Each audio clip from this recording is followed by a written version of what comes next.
Good morning everyone, मैं सेल Vedang Upadhyay. Welcome back to our YouTube channel.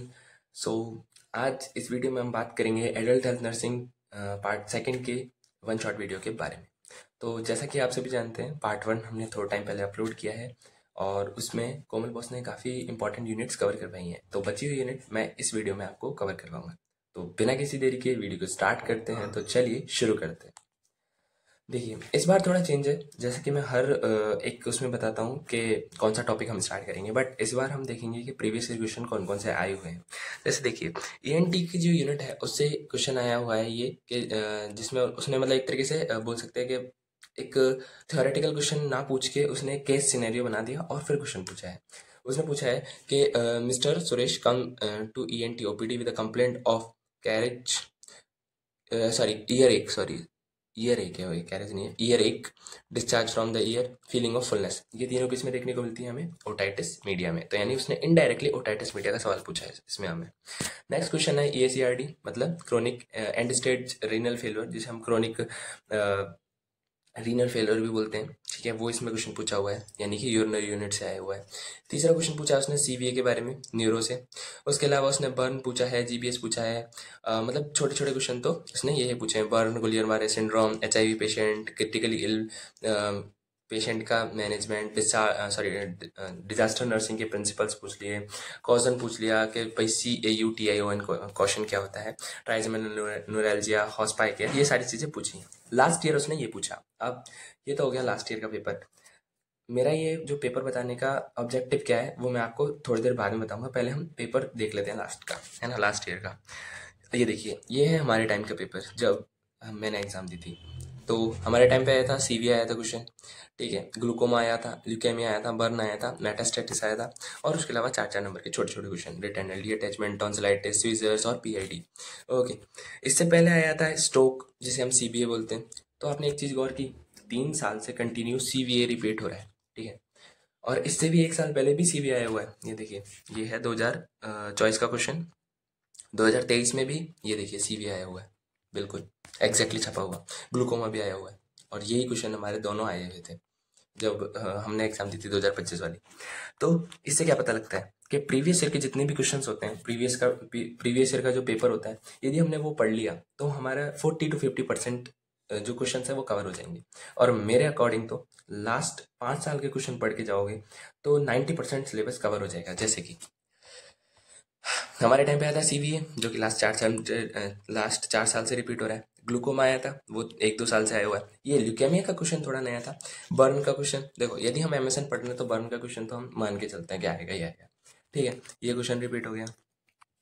Retinal attachment, PID relate क्या नाम है, रिपीट हुआ था। टॉन्सिलाइटिस रिपीट हुआ था। सीजर्स रिपीट हुआ था। ये देखिए छोटे क्वेश्चनों में हमने दे रखा होगा, यहाँ पे तो ग्लूकोमा, अच्छा यहाँ पे नहीं है, ये देखिए टॉन्सिलाइटिस ये रहा, पीआईडी ये रहा, टॉन्सिलाइटिस ये रहा, ठीक है। ऐसे ही कई सारे क्वेश्चन है जो कि रिपीट हुए थे।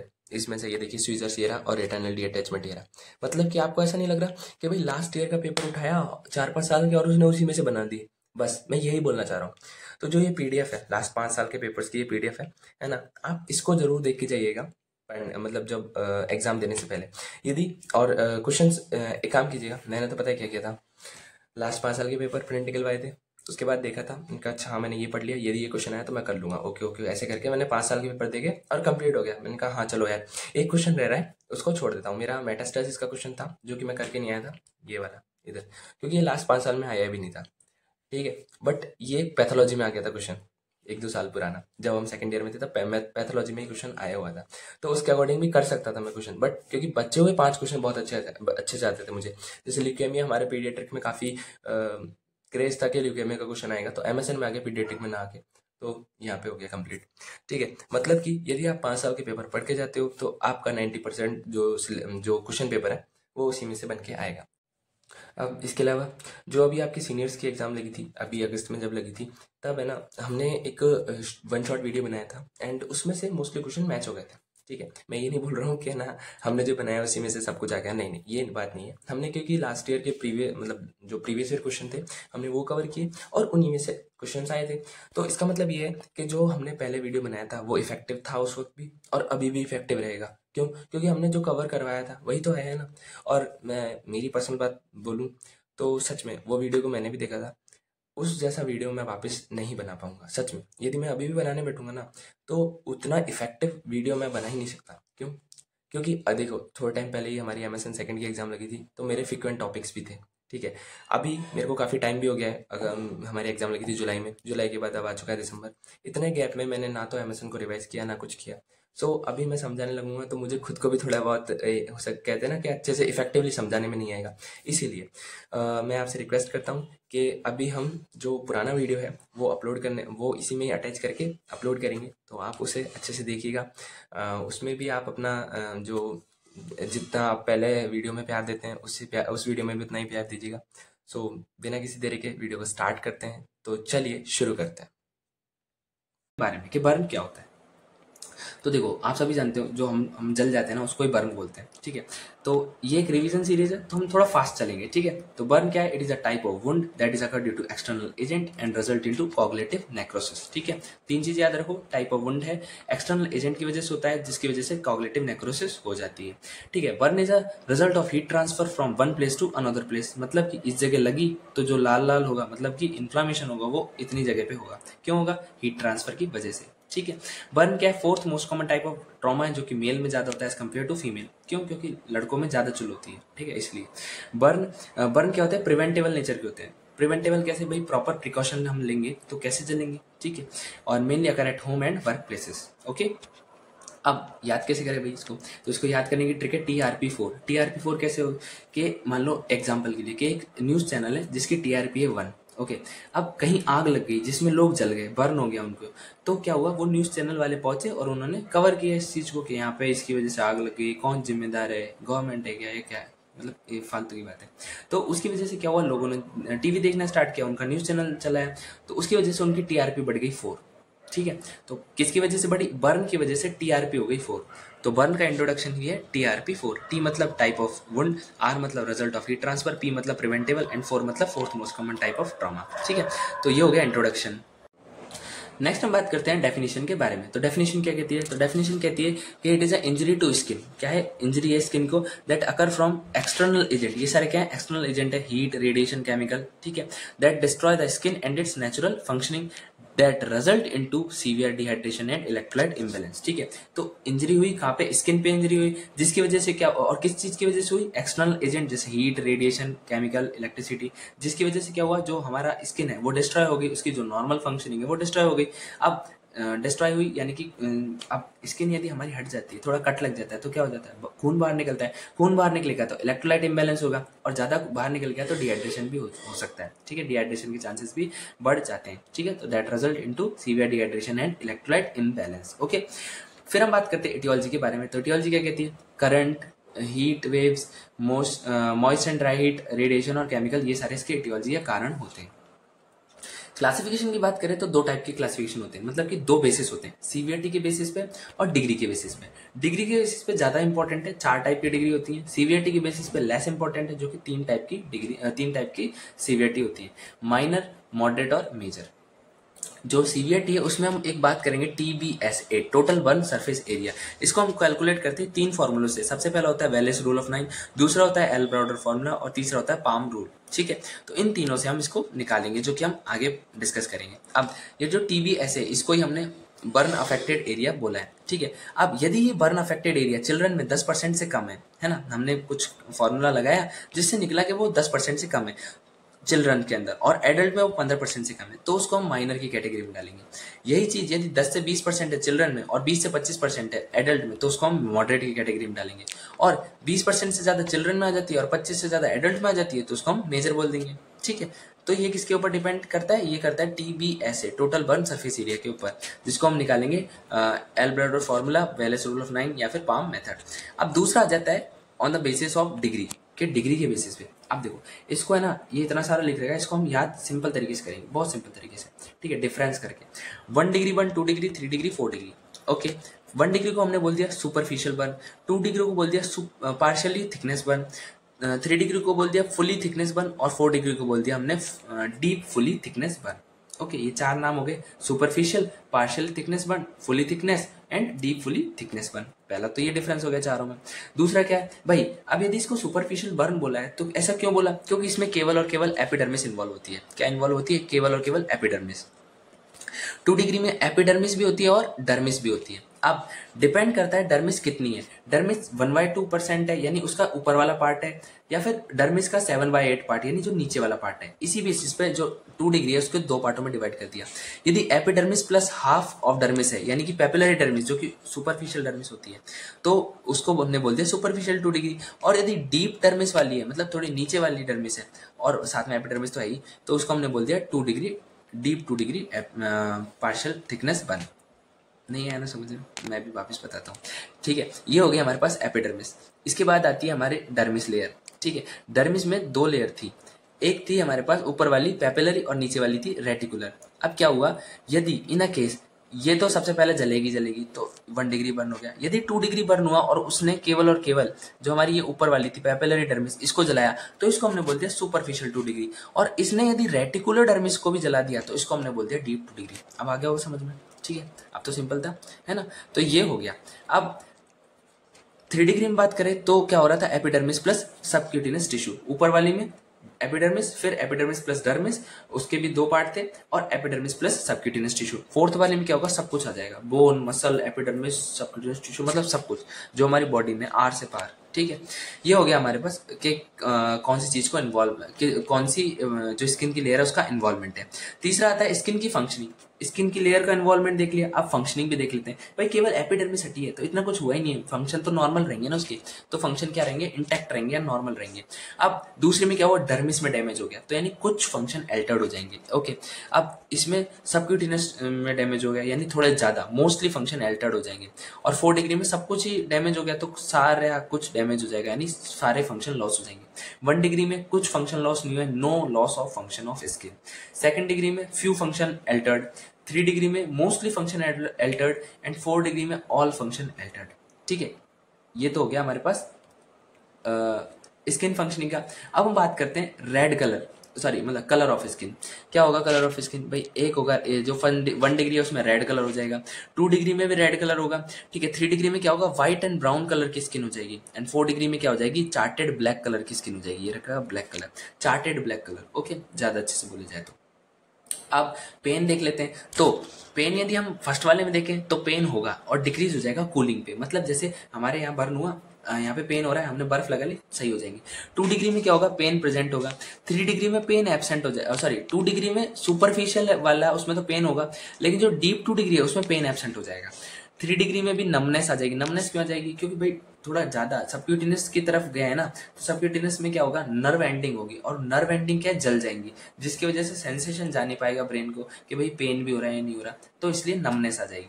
ठीक है, और 4 डिग्री में क्या हो जाएगा, नर्व ही डैमेज हो जाएगी, तो कोई पेन ही नहीं होगा, नो पेन। फर्स्ट वाले में पेन हो रहा था, सेकंड वाले में पेन हो रहा था, थर्ड वाले में क्या हो रहा था, पेन नहीं हो रहा था, नमनेस हो रही थी, और 4 डिग्री में क्या हो रहा था, बिल्कुल भी नहीं हो रहा पेन, है ना। उसमें 3 डिग्री में नमनेस आ रही थी, सुन्न जैसे सुन्न पड़ जाता है ना हाथ वो, और 4 डिग्री में क्या हो रहा था, पेन बिल्कुल ही नहीं हो रहा था, फील ही नहीं हो रहा था उसको। ठीक है, अब यदि बात करें कितने दिन में सही हो जाएगा, तो 3 से 7 दिन में, 3 से 7 दिन में सही हो जाएगा। यदि 2nd डिग्री की बात करें तो 7 से 14 दिन भी लग सकते हैं, और 14 से 35 दिन भी लग सकते हैं, 35 डेज भी। डिपेंड करता है कि कौन सा वाला है, पेपिलरी है तो 7 to 14 डेज, और रेटिकुलर डर्मिस है तो 14 to 35 डेज। ठीक है, अब यदि 3 डिग्री की बात करें तो फिर वापस 3 से 7 आ जाएगा। यहाँ पे तो क्या था, 3 से 7 दिन था, यहाँ पे क्या है, हफ्ते, 3 to 7 वीक्स, और इधर मंथ से ईयर लगेंगे। अब वापस बता देते हैं, 1 डिग्री में क्या है, 3 to 7 डेज में सही हो जाएगा। 2 डिग्री सुपरफिशियल में कितना है, 7 to 14 डेज। 2 डिग्री डीप में कितना है, 14 to 35 डेज। 3 डिग्री में कितना है, 3 to 7 वीक्स, हफ्ते, एंड 4 डिग्री में क्या है, मंथ से ईयर तक। ठीक है, तो ये हमारा क्लासिफिकेशन होगा। रूल्स के बारे में बात करें टीबीएस से, तो हम 3 मेथड होते हैं। वेलेस रूल ऑफ 9 जो कि सबसे ज्यादा मतलब एक तरीके से देखा जाए तो मोस्ट कॉमनली यूज फार्मूला है एल ब्राउडर फार्मूला। ये पीडियाट्रिक्स में यूज होता है, जो कि मोस्ट एक्यूरेट होता है, एज के अकॉर्डिंग निकालते हैं। एंड थर्ड है पाम रूल, है ना, पाम रूल के बेसिस पे निकाल सकते हैं, जिसमें से सबसे जो ज़्यादा हम यूज़ करते हैं वो होता है वेलेस रूल ऑफ 9। ठीक है, थर्ड ईयर के एग्जाम में भी यही आया था, वेलेस रूल ऑफ 9। ठीक है, पैथोफिजियोलॉजी की बात करें तो पैथोफिजियोलॉजी क्या होती है, ड्यू टू इटियोलॉजिकल कॉज। भाई इटियोलॉजिकल कॉज क्या हो सकते हैं, भाई हीट हो गई, कोई इलेक्ट्रिसिटी हो गई, इसकी वजह से क्या हुआ, टिश्यू डैमेज हो गया, बर्न हुआ, तो बर्न की वजह से टिश्यू डैमेज हुआ, जिसकी वजह से कॉग्निटिव नेक्रोसिस हुई, हमने इंट्रोडक्शन में देख लिया था। अब जब कॉग्निटिव नेक्रोसिस हुई तो बॉडी के टिश्यू कुछ चीज निकालेंगे, क्या बोलते हैं उनको, वैसोएक्टिव सब्सटेंस। अब उन्होंने वैसोएक्टिव सब्सटेंस को रिलीज कर दिया, तो उसकी वजह से क्या होगा, कैपिलरी की परमिएबिलिटी बढ़ जाएगी। अब परमिएबिलिटी बढ़ी तो क्या होगा, जो ब्लड वेसल में ब्लड था वो क्या होगा, बाहर की तरफ शिफ्ट हो जाएगा, यानी कि इडीमा हो जाएगा। इडीमा कहाँ होगा, साइट ऑफ इंजरी पे, जहाँ पे बर्न हुआ है वहीं तो इडीमा होगा। अब मान लो यदि ये पूरे इंजरी वो पूरी हमारी बॉडी में हो गई, पूरी बॉडी में मतलब 3 डिग्री बर्न है या 4 डिग्री बर्न है, तो क्या होगा, पूरी डिग्री में पूरी बॉडी में बर्न हुआ होगा, और पूरी बॉडी में क्या होगा, इडीमा होगा। और पूरी बॉडी में जब इडीमा होता है उसको हम क्या बोलते हैं, जनरलाइज एडीमा। क्या नाम होता है उसका, एना सार्का। ठीक है, और यदि एना सार्का हो गया, पूरा फ्लूइड बाहर आ गया, तो क्या हो जाएगा, हाइपोवोलेमिया हो जाएगा, ब्लड वेसल में तो ब्लड ही नहीं बचेगा ना। अब हाइपोवोलेमिया हो गया तो क्या हो जाएगा, कार्डिक आउटपुट कम हो जाएगा, और कार्डिक आउटपुट कम हुआ तो जीएफआर कम होगी, जिसकी वजह से रीनल आउटपुट भी कम हो जाएगा। ठीक है, एटियोलॉजी मतलब कोई भी कारण हुआ उसकी वजह से क्या हुआ, टिश्यू डैमेज, कॉग्निटिव नेक्रोसिस, जिसकी वजह से वैसोएक्टिव सब्सटेंस निकले, उन्होंने क्या किया, परमिएबिलिटी बढ़ा दी, उसकी वजह से इडीमा हो गया। यदि 3 डिग्री या 4 डिग्री बर्न है तो पूरी बॉडी में हो जाएगा, जिसको हम क्या बोलेंगे, एनासार्का बोलेंगे, जिसकी वजह से क्या हो जाएगा, हाइपोवोलेमिया हो जाएगा, उसकी वजह से कार्डिक आउटपुट डिक्रीज हो जाएगा, और फिर रीनल आउटपुट भी डिक्रीज हो जाएगा। अब हम बात करते हैं फैक्टर अफेक्टिंग के, कौन कौन से ऐसे फैक्टर है जो कि बर्न को अफेक्ट करते हैं। ठीक है, सबसे पहले आता है एसएस लार्ड, यही है हमारे पास factor, SS lard. Okay, S मतलब क्या हो गया, सीवियरिटी, कि सीवियरिटी क्या है, जैसे 4 डिग्री बर्न में सबसे ज्यादा डैमेज होता है, 3 डिग्री, फिर 2 डिग्री, फिर 1 डिग्री, तो ये हो गया सीवियरिटी। एस मतलब क्या हो गया, सीवियरिटी, है ना। दूसरा है हमारे पास एस। अब दूसरे एस का मतलब क्या है, दूसरे एस का मतलब है, दूसरा इसका मतलब है हमारे पास सोर्स, कि कौन से सोर्स से हुआ है, जैसे कि भाई रेडिएशन से हुआ है, या फिर केमिकल से हुआ है, या फिर हीट ट्रांसफर की वजह से हुआ है, या इलेक्ट्रिसिटी की वजह से हुआ है। ठीक है, तीसरा आता है एल। एल मतलब क्या हो गया, लोकेशन, कि कहाँ पे हुआ है, जैसे अभी यदि माउथ पे हुआ है तो क्या होगा, आरटीआई के चांसेस बढ़ जाएंगे, रेस्पिरेटरी ट्रैक इन्फेक्शन के। और यदि जेनेटल्स के साइड में हुआ है तो क्या होगा, जो हमारे यूटीआई है, यूरिनरी ट्रैक इन्फेक्शन, उसके चांसेस बढ़ जाएंगे। ए मतलब क्या है, एज से रिलेटेड। एज मतलब क्या, कि भाई 5 to 59, ये एक क्राइटेरिया दे रखा है इसमें, कि भाई यदि कोई पर्सन 5 से 5 to 59 ईयर, 5 to 59 ईयर के बीच में आता है, तो जो रिकवरी है उसके चांसेस क्या हो जाते हैं, बढ़ जाते हैं। लेकिन यदि कोई इंसान 5 से छोटा है, मतलब 5 साल से छोटा बच्चा है, या फिर 59 से सॉरी 5 साल से छोटा बच्चा है, या फिर 59 से बड़ा बच्चा है ना, तो इन दोनों ही केसेस में जो रिकवरी है उसके चांसेस कम हो जाएंगे। 5 साल से कम बच्चा है तो उसका जो इम्यून सिस्टम है वो इमेच्योर है इसलिए, और 59 से ज़्यादा बड़ा बच्चा है तो उसकी क्या है, इम्यूनिटी डिक्रीज हो चुकी है इसलिए। ठीक है, और डी मतलब होता है डिजीज एसोसिएशन। ओके, जैसे डायबिटीज है तो उसकी जो घाव है वो लेट भरेंगे, क्यों भाई, हाइपर ग्लाइसीमिया है ना उसमें, तो सिंपल सी बात है। क्या है, एस मतलब सोर्स ऑफ इन्फेक्शन की, सॉरी सोर्स ऑफ बर्न, किस सोर्स की वजह से हुआ है। दूसरा एस मतलब है सीवियरिटी, एल मतलब है लोकेशन, ठीक है, ए मतलब है एज, और डी मतलब है disease associated with it. Okay, hope so समझ आया होगा। फिर नेक्स्ट हम बात करते हैं क्लिनिकल मैनिफेस्टेशन के बारे में। अब क्लिनिकल मैनिफेस्टेशन सिस्टम वाइज है, मतलब कि हर एक सिस्टम के अलग अलग। जैसे कि हमने बात की सबसे पहले किसके बारे में, सीवीएस, कार्डियोवास्कुलर सिस्टम। क्या होगा भाई, अभी हमने देखा था हाइपोवोलेमिया हो रहा है, हाइपोवोलेमिया हो रहा है, उसकी वजह से बीपी कम हो जाएगा, बीपी कम को ही हम हाइपोटेंशन बोलते हैं। अब हाइपोवोलेमिया हो रहा था तो कार्डिक आउटपुट डिक्रीज हो रहा था, कार्डिक आउटपुट डिक्रीज हो रहा है तो कहीं ना कहीं उसका टिश्यू परफ्यूजन भी डिक्रीज होगा, तो वो डिक्रीज हो गया। अब कार्डिक आउटपुट डिक्रीज हो रहा है तो हार्ट सोचेगा यार जल्दी जल्दी पंप करता हूँ, तो क्या होगा, उसकी जो हार्ट की एक्टिविटी है वो बढ़ जाएगी, उसको हम क्या बोलेंगे, टैकीकार्डिया, है ना, पंपिंग ज्यादा करेगा इसलिए टैकीकार्डिया हो जाएगा। हेमेटोलॉजिकल में बात करें तो आरबीसी का लेवल है वो डिक्रीज हो जाएगा, थ्रोम्बोसाइटोपिनिया हो सकता है, और क्लोटिंग भी डिक्रीज हो सकती है। रेस्पिरेटरी में हमने क्या बोला था, रेस्पिरेटरी ट्रैक इन्फेक्शन हो सकता है, ठीक है, आरटीआई हो सकता है, एयरवे ऑब्स्ट्रक्शन हो सकता है, पल्मोनरी एडिमा हो सकता है। जीआई, गैस्ट्रोइंटेस्टाइनल सिस्टम की बात करें तो उसमें कर्लिंग अल्सर हो सकते हैं, स्ट्रेस अल्सर हो सकते हैं, एब्डोमिनल डिस्टेंशन हो सकता है, पेरिस्टाल्सिस डिक्रीज हो सकती है, नोजिया वॉमिटिंग हो सकता है, और हिमेटेमेसिस हो सकता है। हिमेटेमेसिस का मतलब क्या होता है, हिमेटेमेसिस का मतलब होता है हमारे जो वॉमिटिंग है उसमें ब्लड का आना। ठीक है, ये तो हो गया जीआई सिस्टम के बारे में। अब स्किन के बारे में बात करते हैं। स्किन में 2 चीजें देखी जाती है, एक होता है पेन और एक होता है कलर। ठीक है भाई, पेन है या नहीं है, तो 1 डिग्री और 2 डिग्री में पेन था तो ठीक है भाई, 3 डिग्री और 4 डिग्री में, क्योंकि नर्व डैमेज हो गई थी इसलिए पेन नहीं था, पेनलेस होती। कलर की बात की जाए तो 1 डिग्री में रेड कलर, 2 डिग्री में भी रेड कलर, 3 डिग्री में white and brown colour, and 4 degree में charted black colour, CHARRED, charted black colour. ठीक है, इम्यूनोलॉजिकल सिस्टम की बात करें तो उसमें WBC का अमाउंट कम हो जाएगा, जिसकी वजह से रिस्क ऑफ इन्फेक्शन भी बढ़ जाएंगे। तो ये तो हो गया हमारे पास क्लिनिकल मैनिफेस्टेशन। अब हम बात करते हैं बर्न के मैनेजमेंट के, कि भाई कैसे मैनेज करेंगे हम बर्न को। बर्न हो तो गया हमारा, अब हम उसको मैनेज कैसे करेंगे। तो मैनेज 3 फेजेस में किया जाता है। सबसे पहले आती है इमरजेंट फेज। इमरजेंट फेज को ही हम रिससिटेटिव फेज भी बोलते हैं। क्या बोलते हैं? रिससिटेटिव फेज। ठीक है, इसका ड्यूरेशन होता है 0 to 3 डेज, मतलब जैसे आज बर्न हुआ तो आज से लेकर नेक्स्ट 3 दिन तक इमरजेंट फेज ही चलेगी। इसके गोल क्या होते हैं? पेशेंट को शॉक से बचाना। ठीक है भाई, इडीमा हुआ है तो हो सकता है शॉक में चल जाए पेशेंट, तो उससे बचाना, और रेस्पिरेटरी डिस्ट्रेस से भी बचाना। इसमें 2 चीजें आती हैं। इसमें सबसे पहला आता है प्री हॉस्पिटल केयर और दूसरी आती है इमरजेंसी केयर।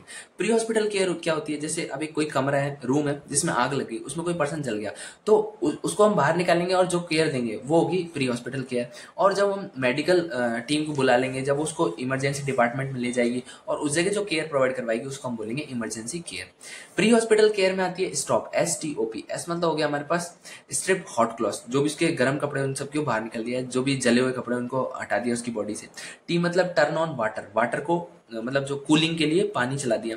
O मतलब organise medical help, and P मतलब protection from the infection. Protection कैसे करेंगे इन्फेक्शन से? उसके ऊपर एक तरीके से जो साफ या फिर स्टेराइल क्लॉथ है उससे ढककर। ठीक है, ये तो हो गई प्री हॉस्पिटल केयर, कि भाई at a site of injury हम क्या उसको केयर प्रोवाइड करवा सकते हैं। तो क्या कर सकते हैं? स्टॉप करवा सकते हैं। दूसरा इमरजेंसी केयर, यानी हॉस्पिटल में ले गए तो अब क्या करेंगे? उसको हम फ्लूइड रिससिटेट करते हैं। फ्लूइड रिससिटेशन का एक फॉर्मूला होता है जिसका नाम है पार्कलैंड फॉर्मूला। उसने फर्स्ट 24 आवर्स में फ्लूइड कैलकुलेशन बताया। कैसे बताया? तो उसके लिए TBS है, टोटल बर्न सरफेस एरिया पता होना चाहिए, पेशेंट का वेट पता होना चाहिए, और 4 ml RL हमें लेना है। उन तीनों को मल्टीप्लाई कर देना है, तो फर्स्ट 24 आवर्स में फ्लूइड रिससिटेशन के लिए हमें निकल जाएगा कि हम किस तरह से पेशेंट को एडमिनिस्टर करेंगे फ्लूइड। ठीक है, नेक्स्ट 24 आवर्स के लिए बात की जाए तो 0.3 to 0.4 ml एल्बुमिन, ऊपर हम ले रहे थे RL, इधर हम ले रहे हैं एल्बुमिन। ठीक है, इंटू वेट इंटू TBS। ठीक है, सेम है, ऊपर हम ले रहे थे 4 ml RL, नीचे हम लेंगे 0.3 to 0.4 ml एल्बुमिन। ठीक है, ये हो गई हमारी इमरजेंट केयर के मैनेजमेंट। सेकंड आता है एक्यूट फेज। जैसे इमरजेंट फेज को हमने रिससिटेटिव फेज बोला था, ऐसे ही इसको हमने बोला है इंटरमीडिएट फेज। ठीक है, अब उसके गोल्स क्या थे? भाई पेशेंट को शॉक में जाने से बचाना, रेस्पिरेटरी डिस्ट्रेस से बचाना पेशेंट को। इसके गोल क्या है? इसके गोल है WPI। WPI क्या है भाई? देखो, जैसे WPL होता है ना, वुमेन्स प्रीमियर लीग, जैसे IPL का फीमेल वर्जन। ठीक है, तो हमने उसकी जगह एक इनिंग की बात कर ली, WPI, वुमेन्स प्रीमियर इनिंग। ठीक है, तो वो एक्यूट है, यानी जल्दी से हुई थी। कैसे? W मतलब वुंड हीलिंग है ना, P मतलब पेन मैनेजमेंट, एंड I मतलब इन्फेक्शन कंट्रोल। ठीक है, तो 3 चीजें। इसके गोल क्या होते हैं इस फेज के, एक्यूट फेज के? जैसे उसके दो गोल थे, शॉक से बचाना और रेस्पिरेटरी डिस्ट्रेस से बचाना। ऐसे एक्यूट फेज के 3 गोल हैं। वुंड, सबसे पहला क्या है हमें? वुंड हीलिंग, दूसरा क्या है? पेन मैनेजमेंट, और तीसरा क्या है हमारे पास? इन्फेक्शन से बचाने का काम। ठीक है, ये 3 हमारे गोल है। अब उसकी ड्यूरेशन थी 0 to 3 डेज, और इसकी ड्यूरेशन क्या है? 4th डे से लेकर वुंड हीलिंग तक, क्योंकि हमारा गोल ही वुंड हीलिंग है इसलिए। ठीक है, एक इंपॉर्टेंट बात कि कर्लिंग अल्सर में अकर में seen at the end of first week of burn, मतलब 1 महीना हुआ, 1 हफ्ता हुआ हमारे बर्न हुए, तो उसके बाद कर्लिंग अल्सर हमें देखे जा सकते हैं। अब इसमें करेंगे क्या क्या? तो सबसे पहले हम करेंगे हाइड्रोथेरेपी, मतलब जो जहाँ बर्न हुआ है उसको साफ करेंगे पानी से। ठीक है, तो हाइड्रेशन थेरेपी। दूसरा होता है डीब्राइडमेंट। डीब्राइडमेंट का मतलब होता है रिमूवल ऑफ स्चियर। जैसे कि यहाँ बर्न हुआ तो थोड़े टाइम बाद में क्या होता है, इसमें कवरिंग सी आ जाती है ना, एक प्रोटेक्टिव लेयर सी बन जाती है उसके ऊपर, अजीब सी। वो स्चियर होता है, वो थोड़ा डार्क रेड कलर की। ठीक है, तो उसको हम बोलते हैं स्चियर। तो उसको हटाना। अब उसको हटा क्यों रहे? क्योंकि जो स्चियर है उसके नीचे हो सकता है बैक्टीरिया प्रोलिफरेट कर जाए, बैक्टीरिया की ग्रोथ हो जाए, तो वो और डैमेज कर देगा। इसलिए removal of eschar and application of ointment, मतलब कि हमने उसको हटाया, ऐसा नहीं खुला ही छोड़ दिया, भाई इन्फेक्शन हो रहा जाएगा। इसलिए हमने क्या किया? सिल्वर नाइट्रेट या फिर कुछ भी सल्फाडाइजिन हमने इसके ऊपर लगा दिया। ठीक है, जिससे कि इन्फेक्शन, जो बाहर के इन्फेक्शन है एनवायरमेंट का, उससे भी बचे रहे। ठीक है, तो पहले उसको पानी से साफ किया, फिर स्चियर को हटाया, जिसको हमने बोल दिया डिब्राइडमेंट। फिर हमने कहा भाई पेशेंट है, उसको बर्न हुआ है 3 डिग्री 4 डिग्री, तो उसको न्यूट्रिशन दो। तो कितना चाहिए, ज़्यादा चाहिए होता है उसको 5000 calorie per day more than a normal person. मतलब एक नॉर्मल पर्सन की यदि डाइट ए है तो ए प्लस 5000 कैलोरी हमें देनी है पर डे। ठीक है, उसकी जो क्यों देनी है, क्योंकि जो BMR है बेसल मेटाबॉलिक रेट वो 40 to 100 टाइम्स ज़्यादा होती है नॉर्मल पर्सन से। ठीक है, अब हम डाइट में क्या देंगे, calorie, carbohydrate, protein, fat rich diet देंगे। मतलब कैलोरी में ज़्यादा, कार्बोहाइड्रेट, प्रोटीन सब में ज़्यादा। ठीक है, ये क्या करेगी, इन्फेक्शन के चांसेस को कम करेगी और हीलिंग भी बढ़ाएगी। और चौथा हम क्या करेंगे, यदि ज़्यादा ही बर्न हो गया तो स्किन ग्राफ्टिंग भी हम कर सकते हैं इस पेशेंट का। नेक्स्ट हम बात करते हैं रिहेबिलिटेटिव फेज। देखो 3 फेज थी, सबसे पहले कौन सी, इमरजेंट फेज, दूसरी एक्यूट फेज, तीसरी आती है रिहेबिलिटेटिव फेज। अब रिहेबिलिटेटिव फेज है उसको 2 पार्टों में डिवाइड किया है, एक अर्ली और एक लेट। अर्ली, जब रिहेबिलिटेशन, जैसे वुंड हीलिंग चली रही है और तभी हमने उसका रिहेबिलिटेशन स्टार्ट कर दिया, तो उसको हम बोलेंगे during early rehabilitation, early rehabilitative phase. और वुंड हीलिंग हो गई उसके बाद हमने उसका रिहेबिलिटेशन स्टार्ट किया, तो उसको हम बोलेंगे लेट रिहेबिलिटेटिव फेज। अब फर्स्ट वाली का एम क्या था, फर्स्ट वाली में हम बोल रहे थे कि भाई उसको है ना हाइपोवोलेमिया यानी शॉक से बचाना और रेस्पिरेटरी डिस्ट्रेस से बचाना। दूसरे में हमने बोला था WPI, वुंड हीलिंग, है ना, उसके अलावा पेन मैनेजमेंट और इन्फेक्शन कंट्रोल। इसका एम क्या है, इसका एम है SCI। एस मतलब स्किन इंटीग्रिटी को मेंटेन करना, ठीक है, सी मतलब कॉस्मेटिक सर्जरी, और आई मतलब इमोबिलाइजेशन, मतलब कि एक तरीके से उसको मोबिलाइज करना, है ना, उसको मोबिलाइज करवाना कि वो चल फिर सके। जैसे यदि मान लो पैर में बर्न हुआ है तो उसको इतनी एबिलिटी प्रोवाइड करवाना कि वो चलना फिरना सीख जाए। ठीक है, ड्यूरेशन की बात करें, एक्यूट फेज से लेकर मंथ से ईयर, डिपेंड करता है कि उसको इंजरी कितनी हुई है। ठीक है, कितने टाइप के रिहेबिलिटेशन होते हैं, तो 3 टाइप के होते हैं। वोकेशनल, जो कि ऑक्यूपेशन से रिलेटेड होता है, साइकोलॉजिकल एंड फिजियोथेरेपी। फिजियोथेरेपी क्या, फिजियोथेरेपी भाई वो उसके मान लो पैर में लगी तो वो चल नहीं पाएगा, बर्न पैर में हुआ तो वो सही से चल नहीं पाएगा, इसलिए हम फिजियोथेरेपी देंगे। वोकेशनल थेरेपी क्यों देंगे, क्योंकि ऑक्यूपेशन करना है उसको, अपना जीवनी तो निकालनी है ना आगे की। और साइकोलॉजिकल की बात करें तो भाई अब किसी का घर जल गया तो कहीं ना कहीं वो साइकोलॉजिकल डिस्ट्रेस में चल जाएगा, ओह माय गॉड मेरा तो सब कुछ गया, मैं लूट गया, बर्बाद हो गया, सारी चीज़ें। ठीक है, तो साइकोलॉजिकल भी हमें उसको थेरेपी प्रोवाइड करवानी पड़ेगी, यानी साइकोथेरेपी देनी पड़ेगी। ये तो हो गई हमारे पास मैनेजमेंट। अब हम बात कर लेते हैं नर्सिंग मैनेजमेंट यानी कि डायग्नोसिस के बारे में।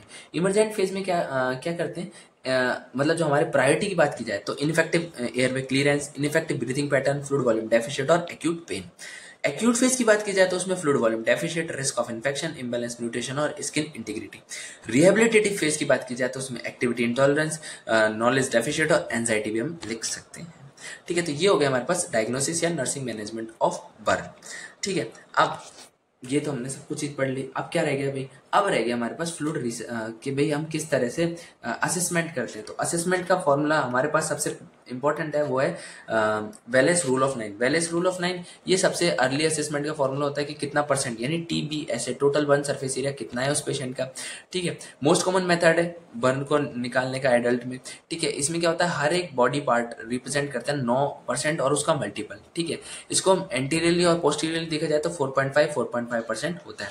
जैसे कि एक पर्सन है उसको हमने सीधा काट दिया, ऐसे ऐसे काट दिया इस तरह से, तो उसका आगे पीछे वाला पार्ट पोस्टीरियरली और एंटीरियरली 4.5, और यदि हम पूरे एक इंसान, जैसे मैं बैठा हूं तो मेरा पूरा मुंह, ये आगे वाला मुंह 4.9, पीछे वाला 4.9। ठीक है, तो ओवरऑल कितना हो गया 9%।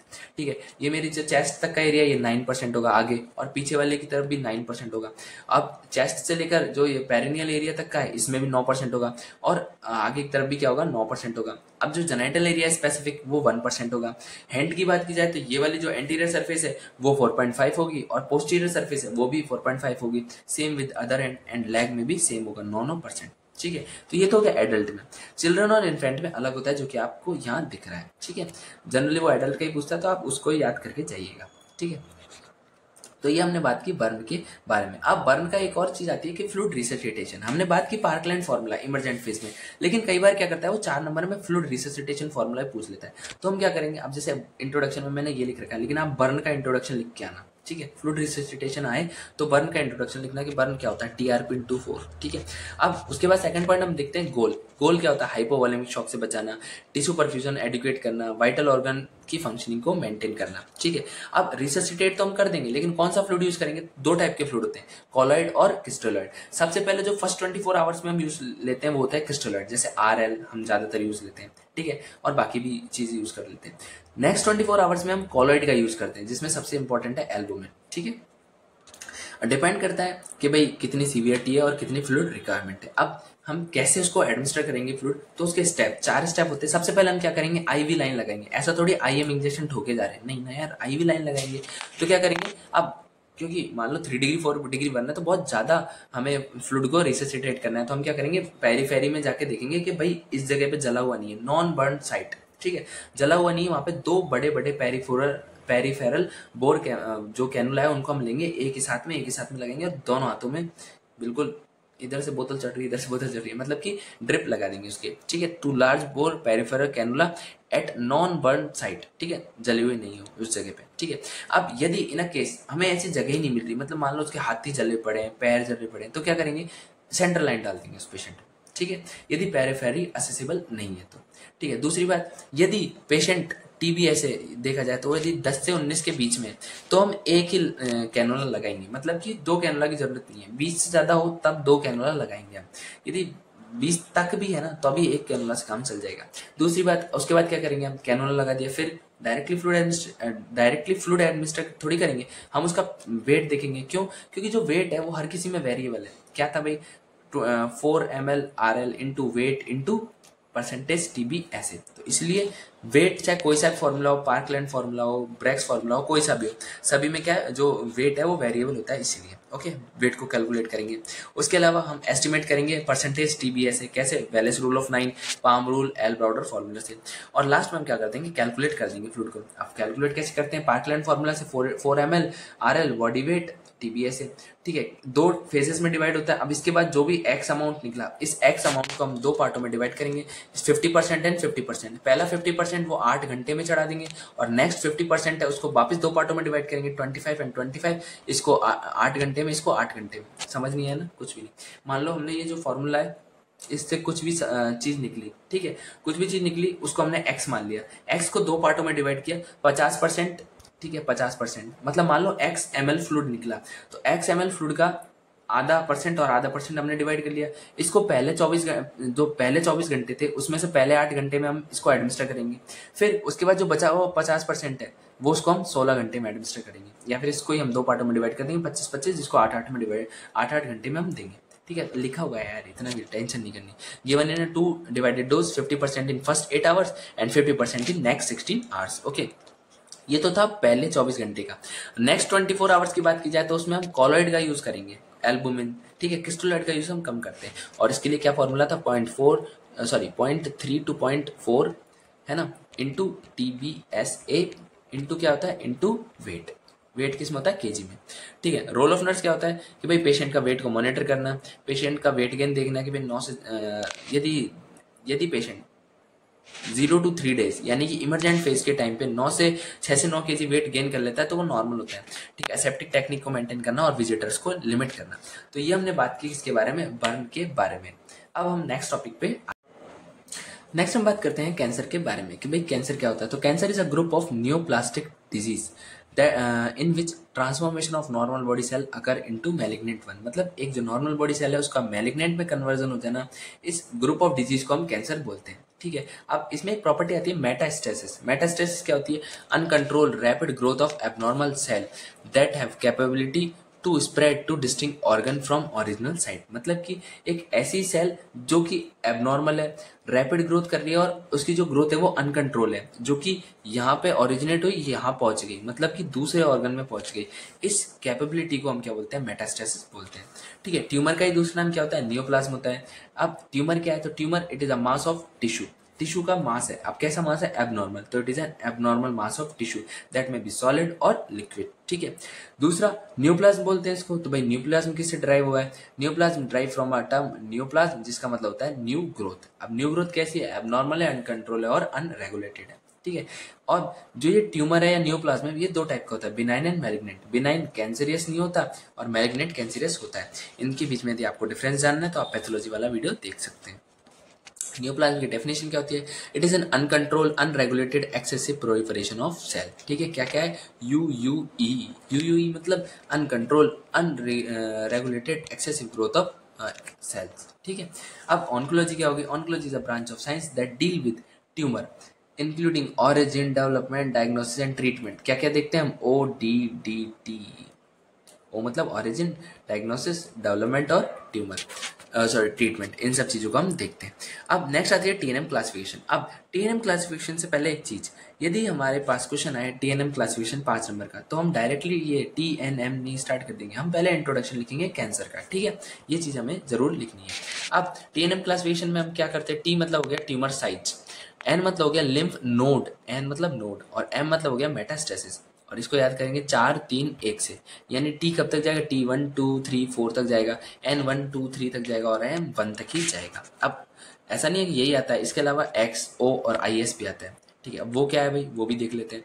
अब देखो टी एक्स का मतलब हो गया, टी एक्स मतलब है ही नहीं, क्रॉस लग गया, नो मेजरमेंट, उसका मेजर नहीं किया जा सकता, ठीक है। तो no measurement of primary tumour, इसको हमने बोल दिया टी एक्स। और टी ओ मतलब O no, O no, O मतलब O no, O no, okay.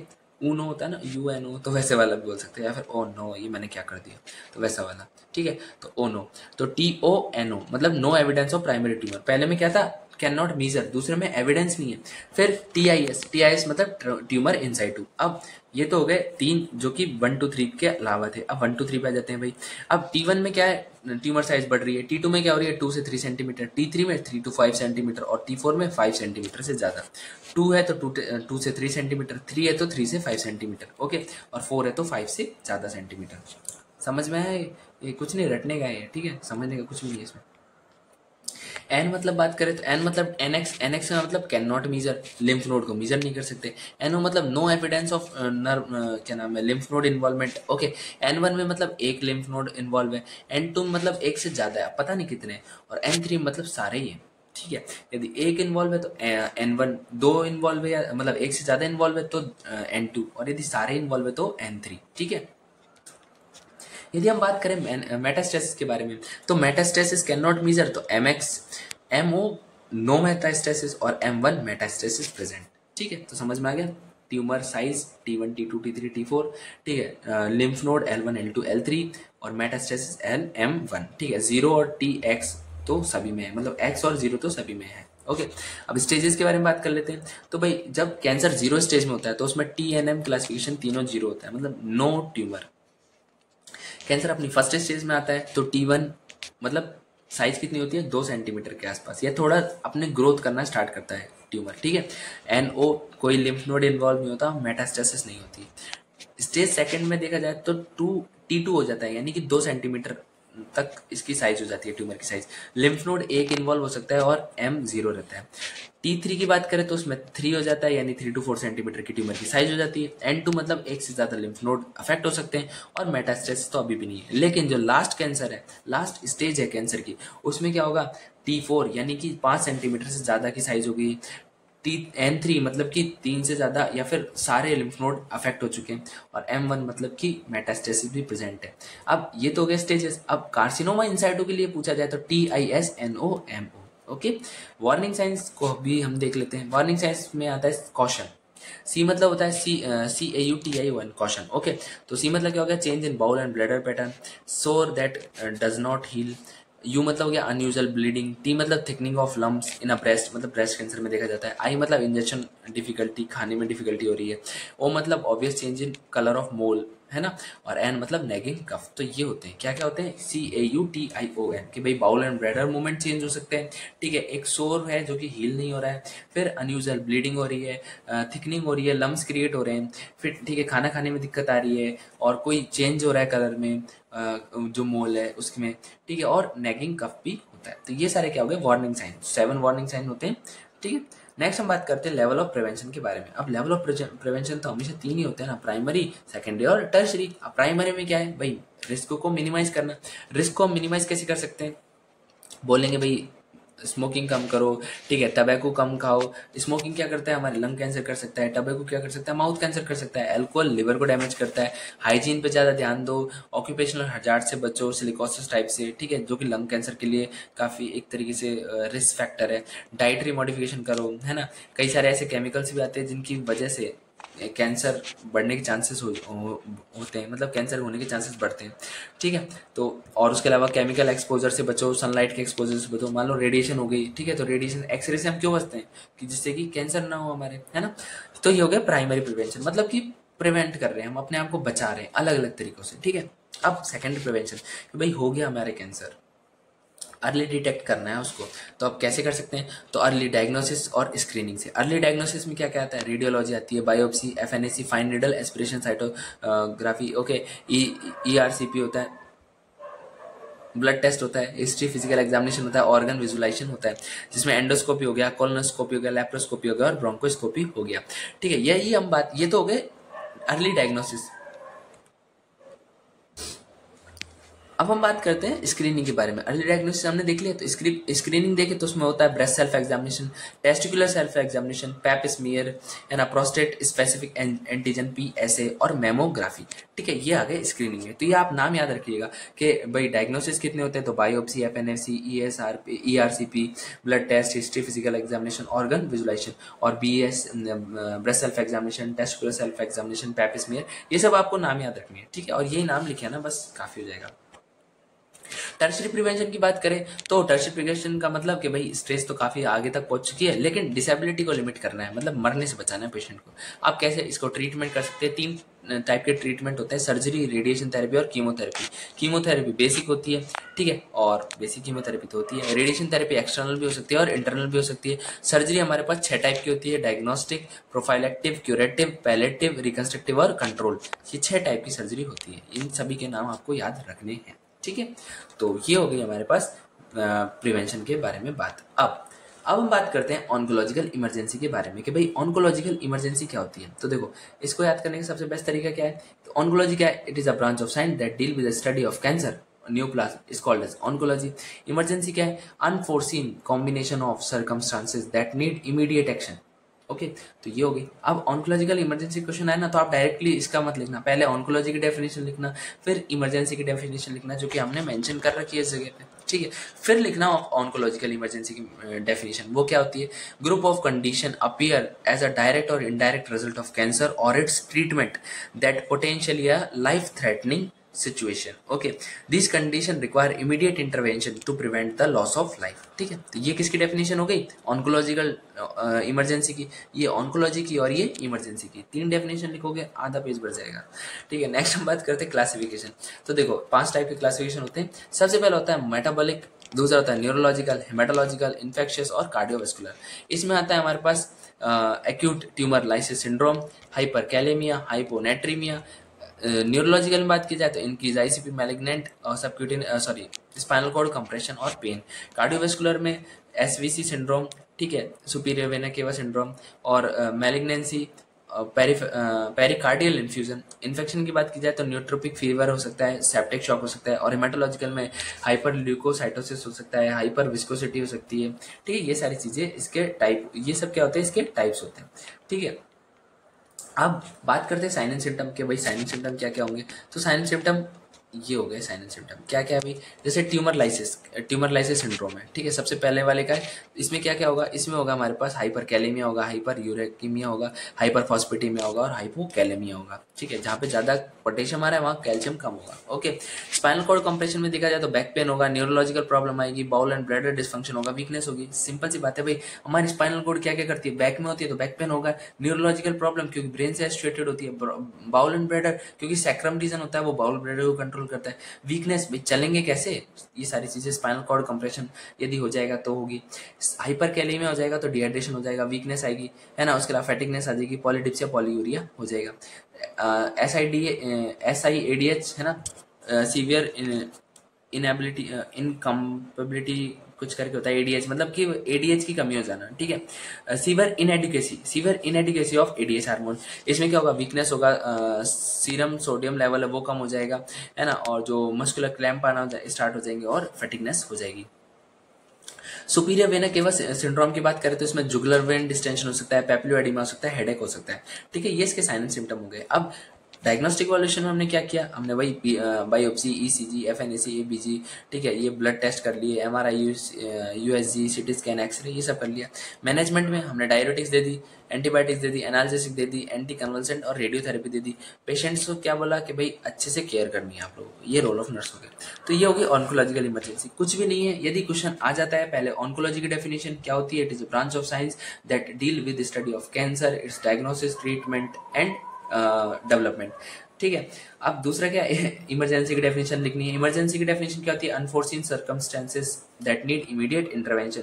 ठीक है, और फिर लिखनी है ऑन्कोलॉजिकल इमरजेंसी की डेफिनेशन। ठीक है, फिर उसका क्लासिफिकेशन, हाँ ये जो क्लासिफिकेशन है ये अच्छे से याद कर लेना।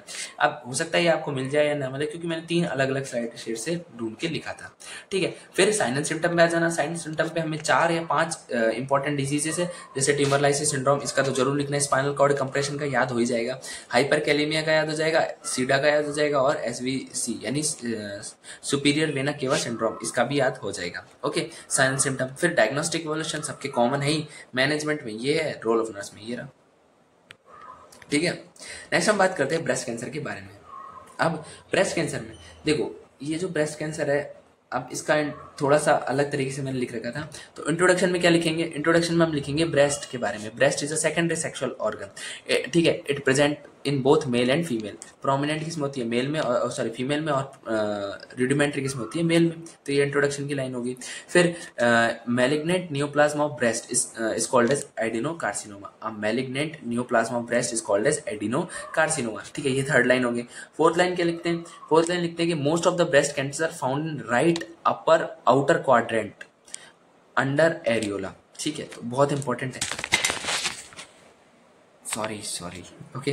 तो बहुत इंपॉर्टेंट क्या है कि जो ब्रेस्ट कैंसर है वो कहाँ पाया जाता है सबसे ज्यादा, वो होता है राइट अपर आउटर क्वाड्रेंट में अंडर द एरियोला। एरियोला के नीचे की तरफ राइट साइड में ऊपर वाले क्वाड्रेंट में मिलता है। ठीक, ये सबसे इंपॉर्टेंट लाइन है, इसको आपको याद रखना ही रखना है। ठीक है, पांचवी लाइन क्या होती है, it may spread to other organ like liver, bone, lungs and brain. Okay, तो ये 5 चीजें आपको इंट्रोडक्शन में याद रखनी ही रखनी है। तो हमने ब्रेस्ट कैंसर में देखा ये 5 पॉइंट्स। ठीक है, जिसपे से जो फोर्थ पॉइंट है कि ब्रेस्ट कैंसर कहाँ पाया जाता है, right upper outer quadrant under the areola. ठीक है, ये सबसे ज्यादा इंपॉर्टेंट है। ओके, अब एक चीज, जो ब्रेस्ट कैंसर है वो लैक्टिफेरस डक्ट में सबसे ज्यादा कॉमन होता है। Most common site of cancer in breast is lactiferous duct, ये भी जरूर लिख लीजिएगा। ठीक है, ये इसका इंट्रोडक्शन हो गया। रिस्क फैक्टर की बात करें तो रिस्क फैक्टर में आप जेंडर, हेरिडिटी, जेनेटिक म्यूटेशन, ये सब चीज लिख सकते हो। अब एक डायग्राम भी बना देना। ठीक है, बहुत अच्छा लगेगा ये डायग्राम। ठीक है, ये डायग्राम बना के आ जाओगे, मस्त मजा ही आ जाएगा। ठीक है, उसके अलावा ओसीपी हो सकती है, रेडिएशन एक्सपोजर, पर्सनल हिस्ट्री, ये सब क्या हो सकते हैं, इसके इटियोलॉजी हो सकती है। अब हम बात करेंगे टाइप्स के बारे में कि भाई कितने टाइप के होते हैं। तो बिनाइन भी होता है और मैलिग्नेंट भी होता है। बिनाइन है तो नॉन इन्वेसिव होगा, नॉन मेटास्टेटिक होगा और नॉन कैंसरस होगा। ये कैंसरस होगा, इन्वेसिव होगा। इसको मोस्ट कॉमन जो बिनाइन जो ब्रेस्ट कैंसर होता है वो फाइब्रो एडिनोमा होता है। ठीक है, ये पेनलेस होता है और मोबाइल होता है, मूवेबल होता है। अब मैलिग्नेंट की बात करें तो वो 2 टाइप का होता है, लोबुलर यानी कि लोब में हो, और डक्टल यानी डक्ट में हो। लोबुलर कार्सिनोमा 20% होता है और डक्टल कार्सिनोमा 80% होता है। ठीक है, ये कहाँ होता है, लोब में होता है, ब्रेस्ट लोब में। ये कहाँ होता है, लैक्टिफेरस डक्ट में होता है। अब कैसे याद करें भाई, metastasis occur through lymph, bone and reaches to bone and lungs. मतलब कि अब ब्रेस्ट कैंसर में जब हम ब्रेस्ट कैंसर की बात करते हैं तो मेटास्टेसिस किसके थ्रू जाता है, ये होता है लिम्फ के थ्रू। ठीक है, और कहाँ कहाँ पहुंचता है, बोन में और लंग्स में ये पहुंचता है। ठीक है, और इसके साइन एंड सिम्टम की बात करें तो साइन एंड सिम्टम अच्छे से हम देखेंगे। देखो, साइन एंड सिम्टम की बात करें तो साइन एंड सिम्टम में हम 3 चीजें देखेंगे। सबसे पहले होता है लोकेशन, कहाँ प्रेजेंट होता है, तो अपर आउटर क्वाड्रेंट में first priority, below axilla and below nipple. ठीक है, एक तो ये पॉइंट हो गया लोकेशन का। दूसरा पॉइंट क्या है, कैरेक्टरिस्टिक ऑफ लम्स। लम्स की कैरेक्टरिस्टिक क्या होते हैं, तो भाई वो फिक्स्ड होते हैं। ठीक है, इनिशियली पेनलेस होते हैं, फिर बाद में पेन होता है उसमें, इरेगुलर होते हैं। ठीक है, दूसरा पॉइंट। कैरेक्टरिस्टिक की बात करें तो भाई एलिवेटेड भी हो सकते हैं और रिट्रैक्टेड भी हो सकते हैं। एलिवेटेड क्यों होते हैं, क्योंकि स्वेलिंग हो रही है निप्पल के पीछे की साइड में। ठीक है, रिट्रैक्टेड क्यों होते हैं, क्योंकि फाइब्रोसिस हो जाता है लैक्टिफेरस डक्ट का एंड सस्पेंसरी लिगामेंट का। ओके, और डिस्चार्ज होता है निप्पल से, क्लियर भी हो सकता है और उसमें ब्लड भी आ सकता है। ठीक है, और चौथा पॉइंट क्या है कि भाई एसिमेट्री हो जाएगी, लिम्फ एडिनोपैथी हो जाएगी, और उसके अलावा प्यूडी orange skin due to lymph connection. ठीक है, और अल्सरेशन भी हो सकते हैं। ठीक है, ये इसके 5 या 4 क्लिनिकल मैनिफेस्टेशन है। सबसे पहले लोकेशन होगी upper and outer quadrant, right quadrant. ठीक है, बिलो एक्जिला, बिलो एरियोला। ठीक है। कैरेक्टरिस्टिक की, निपल के कैरेक्टरिस्टिक की बात करें तो वो एलिवेटेड हो सकते हैं, रिट्रैक्टेड हो सकते हैं, उनमें से डिस्चार्ज हो सकता है जो कि क्लियर भी हो सकता है और ब्लडी भी हो सकता है। और लम्स की बात करें तो फिक्स्ड होगा, इनिशियली पेनलेस होगा, बाद में पेनफुल होगा और इरेगुलर होगा। फिर एसिमेट्री हो सकती है दोनों ब्रेस्ट में, लिम्फ एडिनोपैथी हो सकती है और प्यूडी ऑर्गन स्किन हो सकती है। किसकी वजह से? लिम्फ कलेक्शन की वजह से। स्क्रीनिंग की बात की जाए तो स्क्रीनिंग में हम क्या कर सकते हैं? ब्रेस्ट सेल्फ एग्जामिनेशन कर सकते हैं, मैमोग्राफी कर सकते हैं। डायग्नोसिस में हम ट्यूमर मार्कर कर सकते हैं, पीईटी कर सकते हैं, एफएनएसी, बायोप्सी, कन्फर्मेटरी साइन है। ठीक है। मैनेजमेंट में ये मैनेजमेंट लिख रखा है, टैमोक्सिफेन सिट्रेट हम जो मेडिसिन है वो एडमिनिस्टर कर सकते हैं पेशेंट को। ठीक है। सर्जरी में हम ये सर्जरी कर सकते हैं। अब इससे पहले हम क्या करेंगे? एक सेकंड, कहाँ गया? Yes, here it is. Stages, जो ब्रेस्ट कैंसर थी उसकी स्टेजेस रह गई थी। हमने इंट्रोडक्शन के बारे में बात की 5 या 6 पॉइंट, उसके बाद हमने उसकी एटियोलॉजी देख ली, उसके बाद हमने देखा उसके टाइप, 2 टाइप के होते हैं, फिर हमने क्लिनिकल मैनिफेस्टेशन देख लिए, फिर उसके बाद हम डायरेक्टली स्क्रीनिंग पहुंच गए। उससे पहले हमें स्टेजेस भी लिखनी होती है। स्टेजेस में 5 टाइप की स्टेज होती है, 0, 1, 2, 3, 4। ठीक है। 0 में क्या होगा भाई? जो कैंसर है may present in either lobe और duct but do not spread to surrounding fatty tissue. मतलब या तो डक्ट में होगा या लॉब में होगा, बट सराउंडिंग जो फैटी टिश्यू है उसमें नहीं होगा। ठीक है। स्टेज फर्स्ट में क्या होगा? ट्यूमर की साइज होगी वो 2 सेंटीमीटर से ज़्यादा 2 सेंटीमीटर तक हो जाएगी। ठीक है। और spread of cancer from duct and lobe into near by tissue में स्प्रेड हो जाएगा। सेकेंड स्टेज में क्या है? ट्यूमर 2 से 5 सेंटीमीटर का हो जाएगा। Cancer not spread to the lymph node को अभी भी नहीं पहुंचा, यानी कि N0 है अभी भी, लेकिन T2 हो गया। ओके। अब स्टेज 3 में क्या होगा? 5 सेंटीमीटर से ज़्यादा डायमीटर हो जाएगा ट्यूमर का। ठीक है। और कैंसर स्प्रेड हो जाएगा लिम्फ नोड में। स्टेज 4 में क्या होगा? मेटास्टेसिस हो जाएगी, यानी M1 आ जाएगा। उसके अलावा कैंसर में spread to other organ like brain and liver, ठीक है, एंड लंग्स। ठीक है। इन सभी में क्या पहुंच सकता है कैंसर। ये हो गए इसकी स्टेजेस। ठीक है। और लास्ट हम बात करते हैं इसके मैनेजमेंट के बारे में। अब मैनेजमेंट क्या था? तो भाई हमने बताया था आपको मैनेजमेंट में कि टैमोक्सिफेन सिट्रेट हम medical management drug of choice होती है। ये क्या करती है? एस्ट्रोजन ब्लॉकिंग एजेंट होती है जो कि एस्ट्रोजन के लेवल को डिक्रीज करने का काम करती है। रेडिएशन थेरेपी दे सकते हैं, जिसमें से भी एक्सटर्नल रेडिएशन थेरेपी वो मोस्ट कॉमन टाइप की होती है ना। और उसके अलावा 5 दिन इन अ वीक, मतलब 5 डेज दी जाती है एक हफ्ते में, 5 डेज दी जाती है और ये 5 से 6 हफ्ते तक चलती है। कीमोथेरेपी की बात करें तो कई सारी ड्रग्स होती है जिनको हम दे सकते हैं, जिसमें से CMF सबसे इंपॉर्टेंट है, साइक्लोफॉस्फेमाइड, मेट्रोक्सेट और फ्लोरोयूरासिल। ठीक है। ये कॉम्बिनेशन में दी जाती है। और अब सर्जरी की बात करें तो लंपेक्टोमी कर सकते हैं हम और मैसेक्टोमी कर सकते हैं। लंपेक्टोमी मतलब सर्जिकल रिमूवल ऑफ लम्प्स। मैसेक्टोमी यदि सिंपल है तो ब्रेस्ट टिश्यू को रिमूव करेंगे और मॉडिफाइड है तो ब्रेस्ट टिश्यू प्लस लिम्फ को भी रिमूव करेंगे। अब सबसे इंपॉर्टेंट चीज, position after mastectomy, semi follower position. ठीक है। Affected arm elevated above the heart level for promoting discharge and prevent oedema. इसको हम पैन रोज ड्रेसिंग हम यूज करते हैं। ठीक है। तो पोजीशन क्या होती है मैसेक्टोमी के बाद में? Semi follower position. दूसरी बात, जो अफेक्टेड आर्म है, मतलब मान लो इस साइड में ब्रेस्ट था तो ये वाली जो आर्म है वो हार्ट लेवल से ऊपर की तरफ होनी चाहिए, जिसकी वजह से ड्रेनेज प्रॉपर हो सके। और पैन रोज ड्रेसिंग हम करते हैं इसमें। ठीक है। तो ये आपको समझ में आया होगा। सबसे पहले हमने क्या देखा? उसका इंट्रोडक्शन देखा, जिसमें हमने 5 लाइनें देखी थी। कौन कौन सी थी वो 5 लाइन वापस बता देता हूँ, क्योंकि ये मेरे नोट्स नहीं थे, है ना। ये हमने 5 लाइनें देखी थी, इन जिसमें से जो 4th लाइन थी कि भाई कहाँ प्रेजेंट होता है वो सबसे ज़्यादा इंपॉर्टेंट है। उसके बाद हमने रिस्क फैक्टर देखे, फिर हमने डायग्राम देखा इसका।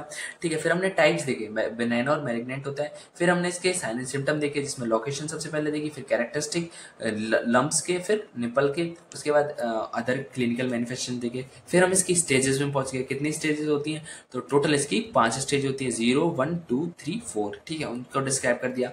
फिर हम स्क्रीनिंग टेस्ट पे आ गए और लास्ट में हमने डायग्नोसिस करके मैनेजमेंट कर दिया। मैनेजमेंट भी हमने ये आपको बता ही दिया है। ठीक है। और सर्जिकल मैनेजमेंट भी है इसमें। ठीक है। तो ये हमने बात की ब्रेस्ट कैंसर के बारे में। नेक्स्ट हम बात करते हैं कीमोथेरेपी के बारे में। अब देखो, कीमोथेरेपी डायरेक्टली नहीं आता है ना, रोल ऑफ नर्स पूछा जाता है किसमें? कीमोथेरेपी में और रेडिएशन थेरेपी में। तो हम पहले देख लेंगे कीमोथेरेपी होती क्या है, कि इसमें क्या होता है? एंटी न्यूप्लास्टिक एजेंट आते हैं। आपने फार्मा में पढ़ा है ना कि भाई कीमोथेरेपी में कौन कौन सी ड्रग्स आती हैं, उनका थोड़ा सा डिस्क्रिप्शन लिख देना, कि जितनी भी ड्रग जो कि कैंसर के ट्रीटमेंट में यूज होती है उन सभी को कीमोथेरेपी में लिया जाता है। कीमोथेरेपी अलोन भी दी जा सकती है, यानी अकेले भी दी जा सकती है, और उसको कॉम्बिनेशन में भी दिया जा सकता है। किसके? रेडिएशन थेरेपी या सर्जरी के साथ में, ठीक है। और ये कैसे दी जाती है, तो ओरली, आईवी, आईएम, एससी, आईए, आईटी, सब सारे रूट से दी जा सकती है। आईटी मतलब इंट्राथीकल स्पाइनल कॉर्ड में, ठीक है। अब सबसे इंपॉर्टेंट है role of nurse. Role of nurse के नर्स का क्या रोल होता है, तो सबसे पहला जो रोल होता है वो होता है assessing fluid and electrolyte imbalance, sorry balance. Anorexia, nausea, vomiting, altered taste, diarrhoea put patient at a risk of malnutrition and fluid electrolyte disturbance. अब आप सभी जानते हो एंटी कैंसर ड्रग के बहुत सारे साइड इफेक्ट होते हैं। नोजिया होगी, इसको वॉमिटिंग होगी, तो आप ऐसा सोच सकते हो कि वॉमिटिंग करके आया पेशेंट और उसने खाना खाने बैठ गया। नहीं, ऐसा नहीं होगा। ऑब्वियसली मन खराब हो जाएगा, टेस्ट खराब हो जाएगा उसका। तो उसकी वजह से क्या होगा, अब यदि वो खाना नहीं खाएगा, पानी नहीं पीगा, तो कहीं ना कहीं फ्लूइड इलेक्ट्रोलाइट इम्बैलेंस होगा, डिस्टर्बेंस होगा, ठीक है। तो इसीलिए नर्स क्या करती है, इसलिए नर्स को पेशेंट का न्यूट्रिशनल स्टेटस चेक करना चाहिए। दूसरा, अलग अलग वे करने चाहिए तैयार, जिसकी वजह से वो एनकरेज कर सके पेशेंट को कि भाई आप फ्लूइड लो, इलेक्ट्रोलाइट लो, ठीक है, मतलब डाइटरी मैनेजमेंट करवा सके, ठीक है। तो सबसे पहला तो काम क्या हो गया, फ्लूइड इलेक्ट्रोलाइट बैलेंस को मेंटेन करना। दूसरा, modify risk of infection and bleeding. अब आप सभी जानते हो कहीं ना कहीं जितनी भी ये एंटी जो कैंसर ड्रग चलती है, इसमें इम्यूनो मॉडिफायर या फिर एक तरीके से इम्यूनो सप्रेसेंट होते हैं, जिसकी वजह से क्या होता है, जो इम्यूनिटी है वो एक तरीके से सप्रेस हो जाती है। अब यदि सप्रेस हो गई तो इन्फेक्शन के चांसेस बढ़ जाते हैं। तो इसीलिए नर्स का रोल क्या होता है, इन्फेक्शन से पेशेंट को बचाना। अब कैसे बचाएगी, साइन सिम्टम को देख लेगी, साइड इफेक्ट देख लेगी उसके, ठीक है, उसको देख लेगी कि अरे यार ये तो पहले था नहीं, कल तक तो यहाँ पे स्पॉट नहीं था, आज स्पॉट कैसे आ गया, ये कुछ ना कुछ दिक्कत है, ऐसे करके। दूसरा, जो कीमोथेरेपी होती है वो कहीं ना कहीं इंटरनल ब्लीडिंग भी करती है, ठीक है। अब इंटरनल ब्लीडिंग होगी तो एनीमिया के चांसेस बढ़ जाएंगे। तो हमें रेगुलर जो सीबीसी करवानी है उसमें चेक करना है कि जो एनीमिया है तो नहीं कहीं पेशेंट को, उसमें हीमोग्लोबिन का अमाउंट हमें चेक करना है, ठीक है। तो ये हो गया दूसरा पॉइंट कि modify risk of infection and bleeding, ठीक है। रोल ऑफ नर्स आपको बता ही दिया क्या क्या होगा, हीमोग्लोबिन का लेवल चेक करना, साइड इफेक्ट चेक करना, sign symptom, aseptic environment create करना, ठीक है, लिमिट करना विजिटर को, लिमिट द विजिटर, ठीक है। अब एडमिनिस्ट्रेशन ऑफ कीमोथेरेपी। अब सबसे इंपॉर्टेंट काम जो होता है ना वो होता है एडमिनिस्टर, कि भाई कीमोथेरेपी को एडमिनिस्टर कैसे करें। देखो कीमोथेरेपी के साइड इफेक्ट बहुत ज्यादा है, ठीक है, उसको यदि कम दिया तो दिक्कत, ज्यादा दिया तो दिक्कत, इसीलिए उसको एक थेरेपेटिक विंडो क्या होता है, जैसे कि ये विंडो है मेरे पास, तो मैं यदि अंदर जाऊंगा ना तो इसी विंडो से जा सकता हूँ उस घर में। यदि मैं इधर से गया तो नहीं जा पाऊंगा, इधर से गया तो नहीं जा पाऊंगा। तो सेम चीज है, ये थेरेपेटिक विंडो होती है किसी भी ड्रग की। इसका मतलब कि भाई यदि इस लेवल से कम दिया तो भी ड्रग काम नहीं करेगी, और इस लेवल से ज्यादा दिया तो भी काम नहीं करेगी। इसीलिए हमें इस थेरेपेटिक विंडो के बीच में ही ड्रग का अमाउंट रखना पड़ता है। और कीमोथेरेपी की मोस्टली जो ड्रग होती है वो इस थेरेपेटिक विंडो को फॉलो करती है। अब जो नर्स है उसके रोल क्या होंगे कि भाई साइड इफेक्ट चेक करना, आईओ चार्ट मेंटेन करना, इंटीग्रिटी को मेंटेन करना, कैलकुलेट करना डोज को एज प्रेस्क्राइब बाय डॉक्टर। और जो न्यूअर ड्रग है उनको हाई डोज में, अब देखो, नेवर एडमिनिस्टर, कभी भी हाई डोज को एडमिनिस्टर नहीं करना और लो डोज को एडमिनिस्टर नहीं करना। इसका मतलब मैंने बता दिया था ना कि भाई ज्यादा डोज करोगे तो भी इन्फेक्टिव होगी, यानी साइड इफेक्ट कॉज कर देगी, लो डोज करोगे तो भी वो इन्फेक्टिव होगी। तो कब किस चीज में देनी चाहिए, थेरेपेटिक विंडो का यूज करना चाहिए, ठीक है। और उसके अलावा सेल्फ प्रोटेक्शन। अब देखो, जितनी कीमोथेरेपेटिक ड्रग पेशेंट के लिए खतरनाक होती हैं उतनी ही जो केयर गिवर है उसके लिए भी खतरनाक होती है। तो इसलिए हमें क्या करना चाहिए, सबसे पहले हमें ग्लव्स का यूज करना चाहिए, मास्क पहनना चाहिए, फेस शील्ड करनी चाहिए। अब जैसे पैक्लिटैक्सेल एक दवाई आती है, वो यदि हाथ पे गिर जाए तो हो सकता है वो एलर्जी कॉज कर सकती है, मतलब हो सकता है वो एलर्जी कॉज कर दे आपके, ठीक है। तो इसीलिए जो spill, avoid spilling of drug, मतलब हमको ड्रग को फैलाना नहीं है, और हमेशा इमरजेंसी स्पिल किट को तैयार रखना है, ठीक है। दूसरा, BMW बायोमेडिकल वेस्ट मैनेजमेंट का हमें इसमें रोल, मतलब सॉरी, काफी अच्छी तरीके से इसको फॉलो करना है, ठीक है। तो ये हमारे हो गए कीमोथेरेपी में रोल। सबसे पहला क्या था, फ्लूइड इलेक्ट्रोलाइट बैलेंस मेंटेन करना। दूसरा क्या है, रिस्क को मॉडिफाई करना।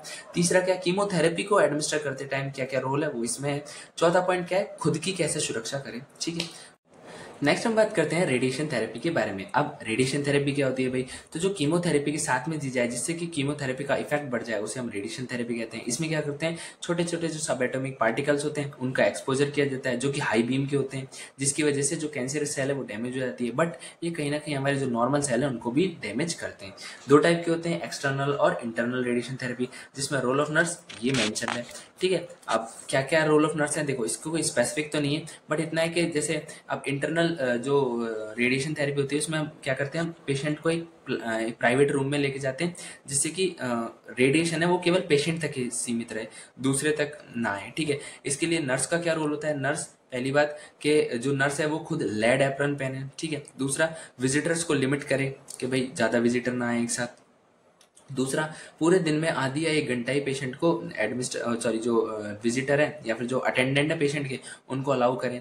तीसरा, जो प्रेग्नेंट लेडी है या फिर जो प्रेग्नेंट नर्स है उसको अवॉइड करना चाहिए वहाँ पे जाना, ठीक है, ये नर्स के रोल हो गए, ठीक है। तो ये सारी चीज़ें होती हैं, ओके। और यही चीज़ इसमें लिख रखी है कि भाई एक प्राइवेट रूम में रखना है, 10 से 20 मिनट का ही टाइम देना है विजिटर्स को। हाँ हाँ, जो विजिटर्स है उनको एटलीस्ट 6 फीट की दूरी पर रखना है पेशेंट से, ठीक है। एप्रन कौन सा पहनना है? लेड एप्रन पहनना है। और यदि प्रेग्नेंट वुमेन है या प्रेग्नेंट नर्स है तो उसे अवॉइड करना है। और जो 5 साल से छोटे बच्चे हैं उन्हें भी उस रूम में जाने नहीं देना है। ये है इंटरनल रेडिएशन थेरेपी में रोल ऑफ नर्स, ठीक है। अब हम बात करेंगे एड्स के बारे में। अब हमारा नया सिस्टम, मतलब sorry next system immunological system आ गया है। अब देखिए एड्स क्या होता है। तो AIDS stand for acquired immunodeficiency disease और सिंड्रोम, ठीक है। तो ये क्या है? ग्रुप ऑफ सिम्टम्स है। सिंड्रोम मतलब क्या हो गया? Group of symptom. इसके फुल फॉर्म क्या हुई? Acquired immunodeficiency syndrome. किसकी वजह से होता है? HIV, ह्यूमन इम्यूनोडेफिशिएंसी वायरस की वजह से होता है, जो कि रोटा वायरस फैमिली का एक मेंबर है। अब करता क्या है ये प्रोफाउंड इम्यूनो सप्रेशन करता है, मतलब कि इम्यूनिटी को बहुत ज़्यादा डिक्रीज कर देता है, जिसकी वजह से क्या हो जाता है? अपॉर्चुनिस्टिक इन्फेक्शन हो जाता है। अब अपॉर्चुनिस्टिक इन्फेक्शन कौन करता है? फंजाई करता है। और सेकेंडरी न्यूप्लाज्म भी हो जाता है। तो 4 चीज़ें याद रखनी है। इसका full form acquired immunodeficiency syndrome किसकी वजह से होता है? HIV की वजह से, जो कि रोटा वायरस फैमिली का मेंबर है। तीसरा, ये प्रोफाउंड इम्यूनो सप्रेशन करता है। और चौथा क्या करता है? इम्यूनो सप्रेशन कॉज करता है, ठीक, सॉरी, अपॉर्चुनिस्टिक इन्फेक्शन कॉज करता है, ठीक है। एपिडेमियोलॉजी देखी जाए तो भाई मेल में ज़्यादा होता है एज़ कम्पेयर टू फीमेल, ठीक है। ये सभी ग्रुप में देखा जा सकता है, किसी में भी हो सकता है। अभी तीसरा, जो एड्स फर्स्टली रिकॉग्नाइज कब किया था? 1981 में USA में। And it is second leading cause of death for all man 25 to 44 years, ठीक है। मेल्स में ज़्यादा होता है एज कम्पेयर टू वुमेन्स। अब यदि इटियोलॉजी की बात की जाए तो HIV से हो रहा है, ओके। इसका इंक्यूबेशन पीरियड कितना होता है? 10 साल का। और विंडो पीरियड क्या होता है? 3 to 8 वीक्स का होता है। तो दो चीज़ें, इंक्यूबेशन पीरियड 10 साल का होता है और विंडो पीरियड कितना होता है? 3 to 8 वीक्स का होता है, ठीक है। नेक्स्ट हम बात करते हैं मोड ऑफ ट्रांसमिशन, कि भाई किस तरह से एड्स फैलता है। तो कई सारे वे होते हैं भाई। फ्लूइड एक्सचेंज हो जाए, जैसे सीमेन है, ब्रेस्ट मिल्क है, ये सारा। Infected mother to baby during pregnancy, मतलब प्लेसेंटा क्रॉस कर सकता है। यूज ऑफ इन्फेक्टेड निडल, इधर भी लगा ली इधर भी लगा ली, मतलब दूसरे पेशेंट के भी लगा दी। एक्सपोजर ऑफ इन्फेक्टेड ब्लड, ठीक है। हम हॉस्पिटल सेटिंग्स में हमने जाके कहीं जो ब्लड था उसके टच हो गया और हमारे कहीं पहले से वुंड था, उसके थ्रू इन्फेक्शन हो गया, ठीक है। Unprotected intercourse during infected person, मतलब इन्फेक्टेड पर्सन से के साथ में अनप्रोटेक्टेड इंटरकोर्स कर लिया, ठीक है। ब्लड ट्रांसफ्यूजन कर लिया, मतलब ब्लड ट्रांसफ्यूजन हो गया एड्स वाले पर्सन का, ठीक है, तो भी हो सकता है। उसके अलावा ऑर्गन ट्रांसप्लांटेशन हो गया विदाउट एनी मैचिंग। जल्दबाजी में कभी कभी क्या गलती हो जाती है तो ऑर्गन ट्रांसप्लांटेशन भी हो जाता है। तो ये 4-5 मेथड्स हैं, जिसमें से हॉस्पिटल सेटिंग में जो सबसे इंपॉर्टेंट है या सबसे ज़्यादा कॉमन है वो है एक्सपोजर टू इन्फेक्टेड ब्लड या फिर यूज ऑफ इन्फेक्टेड निडल, ठीक है। ये हो गया मोड ऑफ ट्रांसमिशन। अब पैथोफिजियोलॉजी की बात करी जाए तो क्या होगा भाई? एटियोलॉजिकल कॉज की वजह से कोई सा भी हो सकता है। बॉडी जो बैक्टीरिया है या जो वायरस है वो बॉडी में एंटर करेगा। अब ऐसा थोड़ी है बॉडी में एंटर करेगा और डायरेक्टली निकलेगा, अरे नहीं मैं तो शरीफ इंसान, ऐसा तो नहीं होगा भाई। वो क्या है, शरीफ तो नहीं है, तो वो क्या करेगा? अलग अलग ऑर्गन में जाएगा और सबके साथ क्या करेगा? छेड़खानी करेगा। सबसे पहले CNS में जाएगा, वहाँ पे डेंड्राइट सेल में जाएगा और उसको क्या कर देगा? डिजनरेट कर देगा, ठीक है। क्या किया उसने? CNS में जाके डेंड्राइट सेल को डिजनरेट कर दिया। अब मैक्रोफेजेस में जाएगा, मैक्रोफेजेस में क्या करेगा? जाके उससे कहेगा अरे ये तो बहुत सही जगह है, इसको तो फैक्ट्री बना देना चाहिए, तो उनको HIV फैक्ट्री बना देगा, ठीक है। तीसरा, टी सेल पे जाएगा, स्पेशली T4 सेल जो कि मेमोरी सेल होती है, उसको अफेक्ट करेगा और उसका माल फंक्शन क्रिएट कर देगा। अब HIV फैक्ट्री मैक्रोफेजेस को बना दिया, T4 सेल को डिस्ट्रॉय कर दिया, उनका माल फंक्शन क्रिएट कर दिया उनमें। इसकी वजह से क्या होगा? इम्यूनिटी वीकनेस होगी, मतलब इम्यून सिस्टम है वो वीक होगा, उसकी वजह से इम्यूनिटी कम हो जाएगी और उसकी वजह से अपॉर्चुनिस्टिक इन्फेक्शन होगा। सो इससे क्या पता लगता है? पेशेंट HIV एड्स से नहीं मरता, पेशेंट मरता है अपॉर्चुनिस्टिक इन्फेक्शन से, जैसे TB हो गया, ठीक है, फंगल इन्फेक्शन, कैंडिडा एल्बुकेंस का हो गया, अपॉर्चुनिस्टिक फंजाई जितनी भी होती हैं उन सभी की इन्फेक्शन, ठीक है। नेक्स्ट हम बात करते हैं क्लिनिकल मैनिफेस्टेशन के बारे में। तो 3 स्टेजेस होती हैं।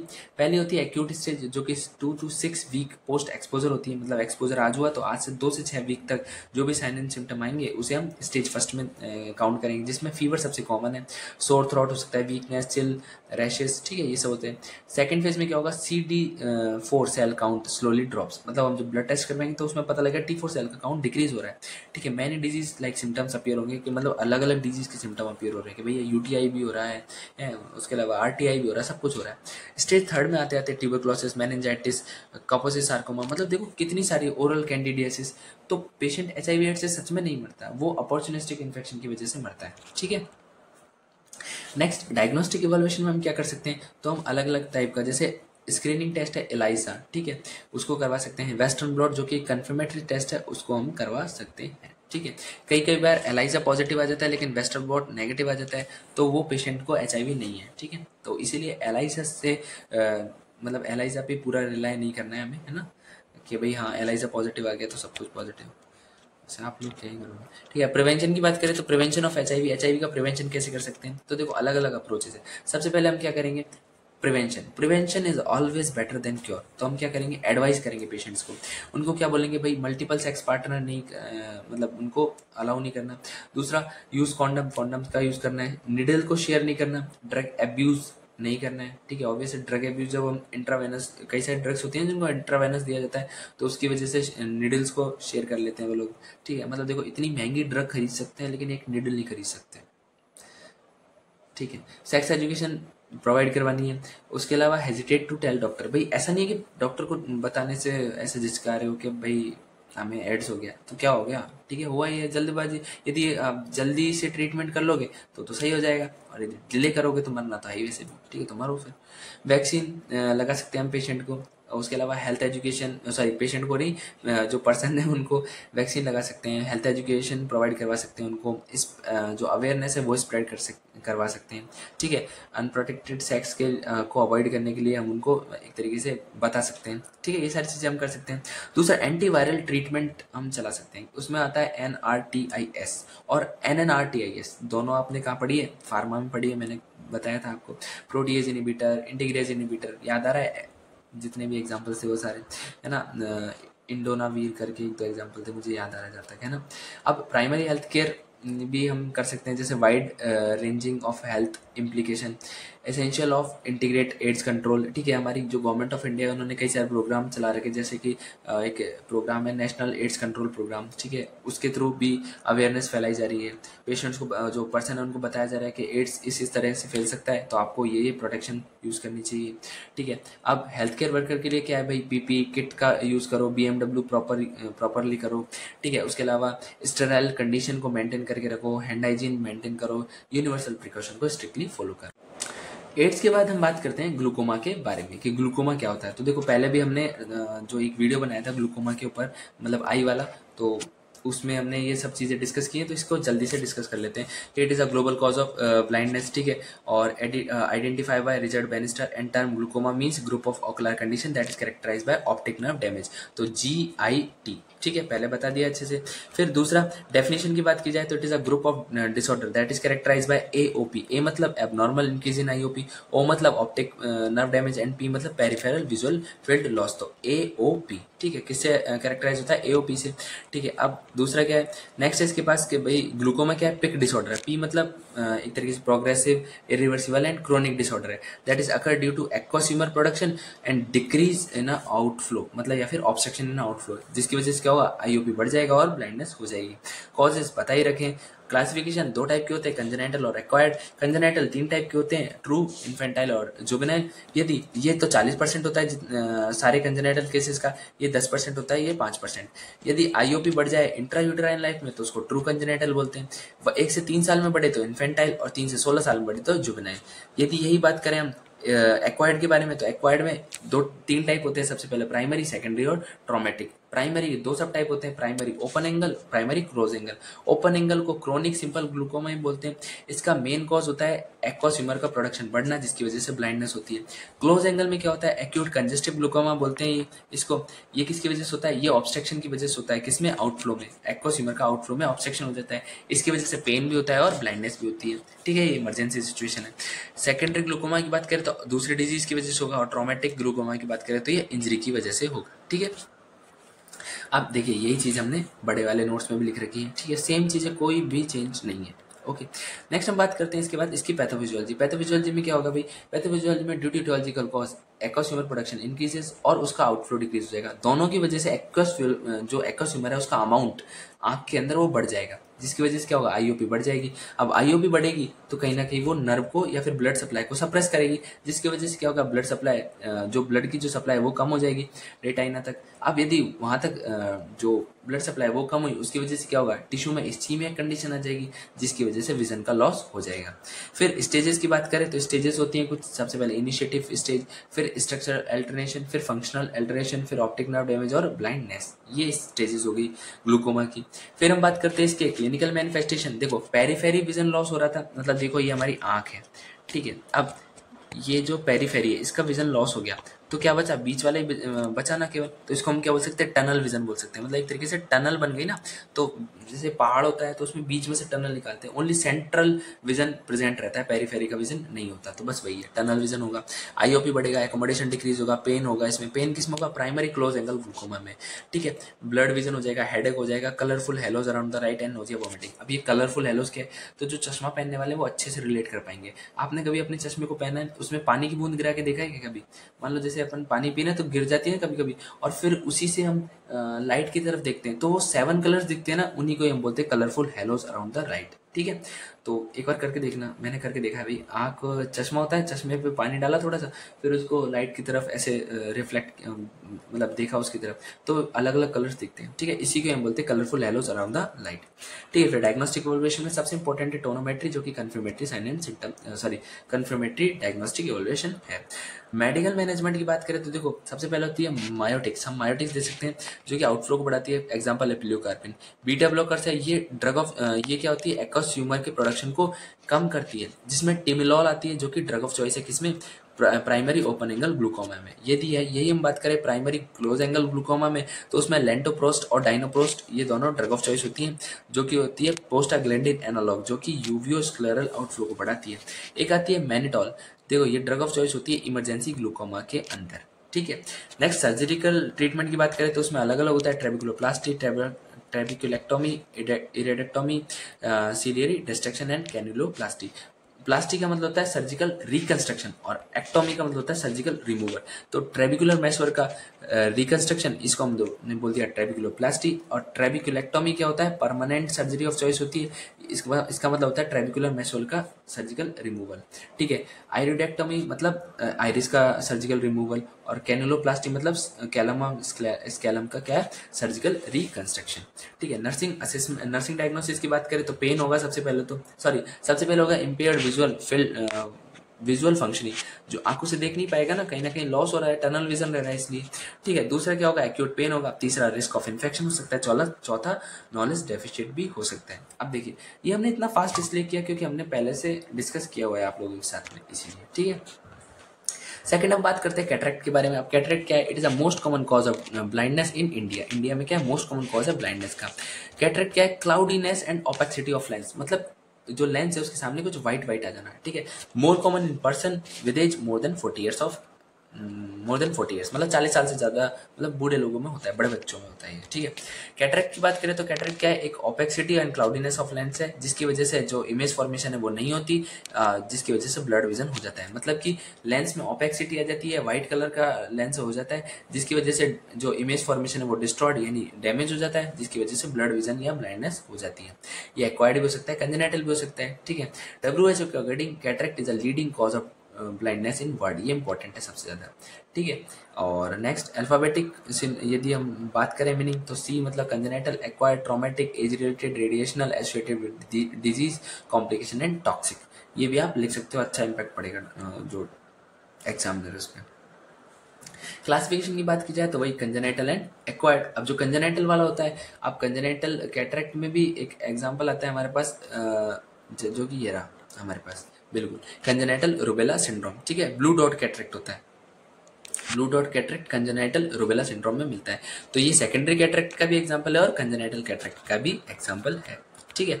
अब ये तो हो गया कंजेनाइटल। एक्वायर्ड की बात करें तो एक्वायर्ड को 3 पार्टों में डिवाइड किया है। सबसे पहले हो गया हमारे पास सेनाइल, फिर ट्रॉमेटिक और फिर सेकेंडरी। सेनाइल मतलब बूढ़े लोगों में जो होता है, ठीक है, एज रिलेटेड, एजिंग प्रोसेस से रिलेटेड करता है, ठीक है। Only cataract in which pen अकर, भाई इकलौता ऐसा कैटरेक्ट है जिसमें पेन होता है, बाकी में नहीं होता पेन। जैसे कि CABG जो था, सॉरी CABG नहीं, primary close angle glaucoma, PCAG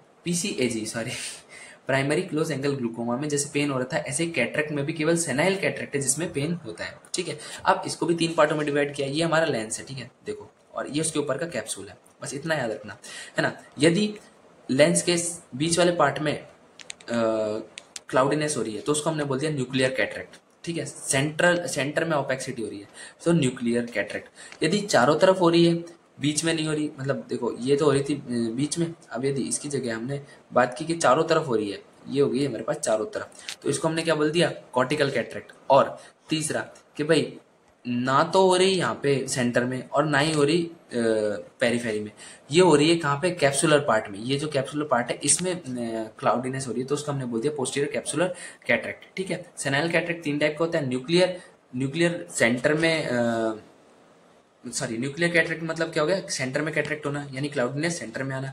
अब ऐसा क्यों, क्योंकि न्यूक्लियस कहाँ प्रेजेंट होता है, एटम के सेंटर में प्रेजेंट होता है। कॉर्टिकल यानी कि पेरीफेरी में क्या हो जाना, कैटरेक्ट हो जाना या फिर क्लाउडीनेस आ जाना। और जो पोस्टीरियर कैप्सुलर है, इसका मतलब क्या है, पोस्टीरियर कैप्सुलर में कैटरेक्ट हो जाना, ठीक है।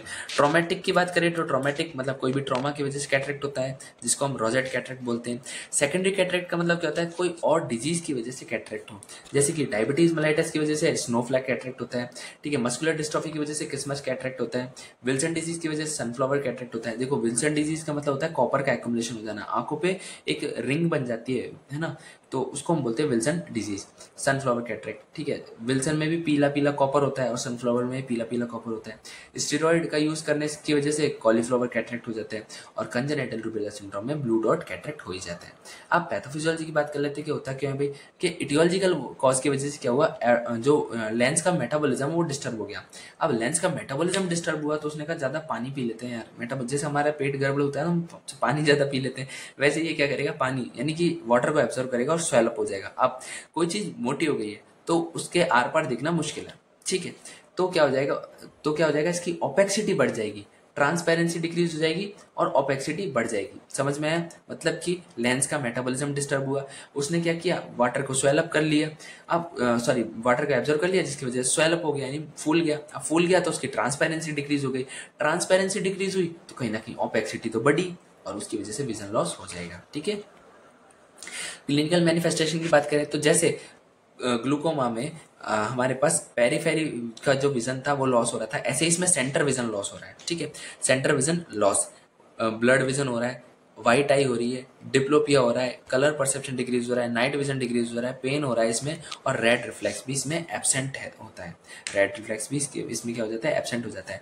ब्लड विजन या हेज विजन जिसे हम बोलते हैं वो अर्ली साइन सिम्टम है, और जो व्हाइट आई है वो एक लेट साइन एंड सिम्टम है।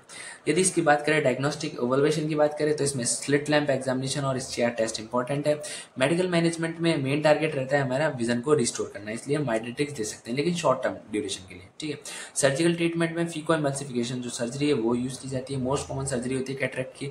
उसके अलावा हम लेंस ट्रांसप्लांटेशन सर्जरी भी कर सकते हैं, ठीक है। अब कैसे करते हैं तो देखो ये लेंस है हमारे पास, ये इसका एंटीरियर कैप्सूल, ये इसका पोस्टीरियर कैप्सूल। अब इन अ केस मान लो हम 2 टाइप की सर्जरी कर रहे हैं लेंस सर्जरी में, कि भाई एक तो लेंस को उड़ा दिया और इसका जो एंटीरियर पार्ट है उसको उड़ा दिया, मतलब उसको रिमूव आउट कर लिया, तो उसको हमने बोला एक्सटर्नल लेंस ट्रांसप्लांटेशन सर्जरी, ठीक है। इन अ केस हमने लेंस भी हटा दिया, एक्सटर्नल वाली भी हटा दी और पोस्टीरियर वाली मतलब एंटीरियर पोस्टीरियर कैप्सूल भी हटा दिया और लेंस भी हटा दिया, और उसके बाद लेंस ट्रांसप्लांट किया तो उसको हम बोलेंगे इंटरनल लेंस ट्रांसप्लांटेशन, ठीक है। तो ये हो गया, एक में तो केवल एंटीरियर कैप्सूल को हटा रहे हैं और लेंस को हटा रहे हैं, एक में एंटीरियर भी हटा रहे हैं, पोस्टीरियर भी हटा रहे हैं और लेंस को भी हटा रहे हैं, ठीक है, ये हमारे पास सर्जिकल मैनेजमेंट हो गया। फिर नर्सिंग मैनेजमेंट में बात की जाए तो disturb sensory visual sensory perception, okay, क्योंकि कहीं ना कहीं डैमेज हो रहा है ना आई में, इसलिए रिस्क ऑफ ट्रॉमा, भाई पेशेंट को दिख नहीं रहा तो वो लुढ़क सकता है कहीं भी, ठीक है। नॉलेज डेफिशिएट और एंजाइटी भी हो सकती है। दूसरा हम इसको प्री ऑपरेटिव और पोस्ट ऑपरेटिव करके भी लिख सकते हैं इसको, ठीक है। लेकिन पोस्ट ऑपरेटिव में पहला पेन का नहीं बनेगा, पहला बनेगा रिस्क ऑफ इन्फेक्शन का, दूसरा बनेगा पेन का पोस्ट ऑपरेटिव में, है ना। और प्री ऑपरेटिव में तो जैसा था कि भाई डिस्टर्ब विजुअल सेंसरी परसेप्शन, दूसरा रिस्क ऑफ इंजरी, फिर नॉलेज डेफिशिएट, फिर एंजाइटी, ठीक है, ये तो बनेगा ही बनेगा। नेक्स्ट हम बात करते हैं कंजक्टिवाइटिस के बारे में कि कंजक्टिवाइटिस क्या होता है। तो देखो कंजक्टिवाइटिस आप सभी जानते हो, आइटिस मतलब इन्फ्लामेशन किसका, कंजक्टिवा का। कंजक्टिवा क्या है, एक तरीके से हमारी जो इनर जो लेयर होती है किसकी, स्क्लेरा की, और जो इनर आईलिड की ऊपर एक मेम्ब्रेन प्रेजेंट रहती है पतली सी, उसको हम बोलते हैं कंजक्टिवा, ठीक है। तो ये मोस्ट कॉमन ऑकुलर डिजीज है world wide. It is a thin membrane that cover inner surface of eyelid and white part of eye, okay. It make white part of I appear red, okay. इसकी वजह से जो white part क्या है हमारा, sclera, वो red appear होता है, ठीक है। Conjunctivitis is inflammation of inflammation of transparent membrane conjunctiva that line eyelid and cover the white part of eye, okay. इसको ही हम पिंक आई भी बोलते हैं, it is also called as pink eye, ठीक है। नेक्स्ट इसके एटियोलॉजी आप सभी जानते हो, इसका सिंपल सी है, कोई टेंशन की बात ही नहीं है। पुअर हाइजीन हो सकती है, ट्रॉमेटिक हो सकती है, केमिकल हो सकता है, इन्फेक्शन हो सकता है, ये सारा हो सकता है। अब टाइप्स इंपॉर्टेंट है, टाइप 4 टाइप के होते हैं। कौन कौन से, बैक्टीरियल कंजक्टिवाइटिस, इसमें क्या होता है, इसमें म्यूकोपुरुलेंट डिस्चार्ज सीक्रेट होता है, सबसे इंपॉर्टेंट कौन सा होता है, म्यूकोपुरुलेंट डिस्चार्ज सीक्रेट होता है। ये बैक्टीरिया की वजह से होती है और अलग अलग बैक्टीरिया की वजह से होती है, ठीक है, और उनके नाम भी है मेंशन। वायरल क्या होती है, वायरस इन्फेक्शन की वजह से होगी, इसमें सीरियस डिस्चार्ज होगा। पहले में क्या था, म्यूकोपुरुलेंट, वायरल में क्या है, सीरियस डिस्चार्ज, और एलर्जन में क्या होगा, वाटरी डिस्चार्ज होगा, बिल्कुल, ठीक है। अब एलर्जन की बात करें तो ये ये एलर्जिक कंजक्टिवाइटिस की बात करें तो एलर्जन की वजह से होती है। इसको इम्यूनोलॉजिकल कंजक्टिवाइटिस भी बोलते हैं, क्या बोलते हैं, इम्यूनोलॉजिकल कंजक्टिवाइटिस भी बोलते हैं। इसमें वाटरी डिस्चार्ज हो जाता है, ठीक है। लास्ट आता है केमिकल या टॉक्सिक, ये किसी भी केमिकल की वजह से होता है। अब पैथोफिजियोलॉजी की बात करें तो भाई क्या हुआ, लास्ट में क्या है, लास्ट में स्वेलिंग आनी है आई में, या फिर रेडनेस आनी है। अब कैसे आएगी भाई, माइक्रोब एंट्री करेगा तो क्या होगा, इन्फ्लामेशन करेगा कंजक्टिवा में। अब इन्फ्लामेशन करेगा यानी इन्फ्लामेटरी रिएक्शन करेगा, तो ब्लड की सेल्स जो हमारे इम्यून सिस्टम है वो क्या कहेगा, भाई ब्लड की सेल्स आप यहाँ पे क्या कर रहे हो, आप जाओ उनके पास, इन्फ्लामेशन कर रहा है वो, उनको रोको। तो क्या होगा, dilation of blood vessel dilate होगी, जिसकी वजह से ज्यादा सेल पहुंच पाए, यानी जो आरबीसी डब्ल्यूसी वो ज्यादा पहुंच पाए, ठीक है, इसलिए क्या आ जाएगा, रेडनेस आ जाएगी। अब ये तो हो गया माइक्रोब की वजह से। अब मान लो एलर्जन आया, तो एलर्जन क्या करेगा, मास्ट सेल के कांटेक्ट में आएगा। अब मास्ट सेल के कांटेक्ट में आया तो डीग्रेनुलेशन कर देगा। अब डीग्रेनुलेशन, मास्ट सेल क्या निकालती है, हिस्टामिन निकालती है, और हिस्टामिन क्या करता है, एलर्जी कंडीशन कॉज करता है, तो वो तो एलर्जी कर देगा, ठीक है, और उसकी वजह से भी रेडनेस आ जाएगी, ओके। तो ये हो गया हमारे पास पैथोफिजियोलॉजी। फिर हम बात करते हैं क्लिनिकल मैनिफेस्टेशन के बारे में। तो देखो म्यूकोपुरुलेंट डिस्चार्ज किस में देखा जाएगा, बैक्टीरियल कंजक्टिवाइटिस में। आई पेन बैक्टीरियल कंजक्टिवाइटिस में। इचिंगनेस नहीं होगी बिल्कुल। रेडनेस, टैकीकार्डिया, फोटोफोबिया, ये सब किस में देखा जाएगा, बैक्टीरियल कंजक्टिवाइटिस में, ओके।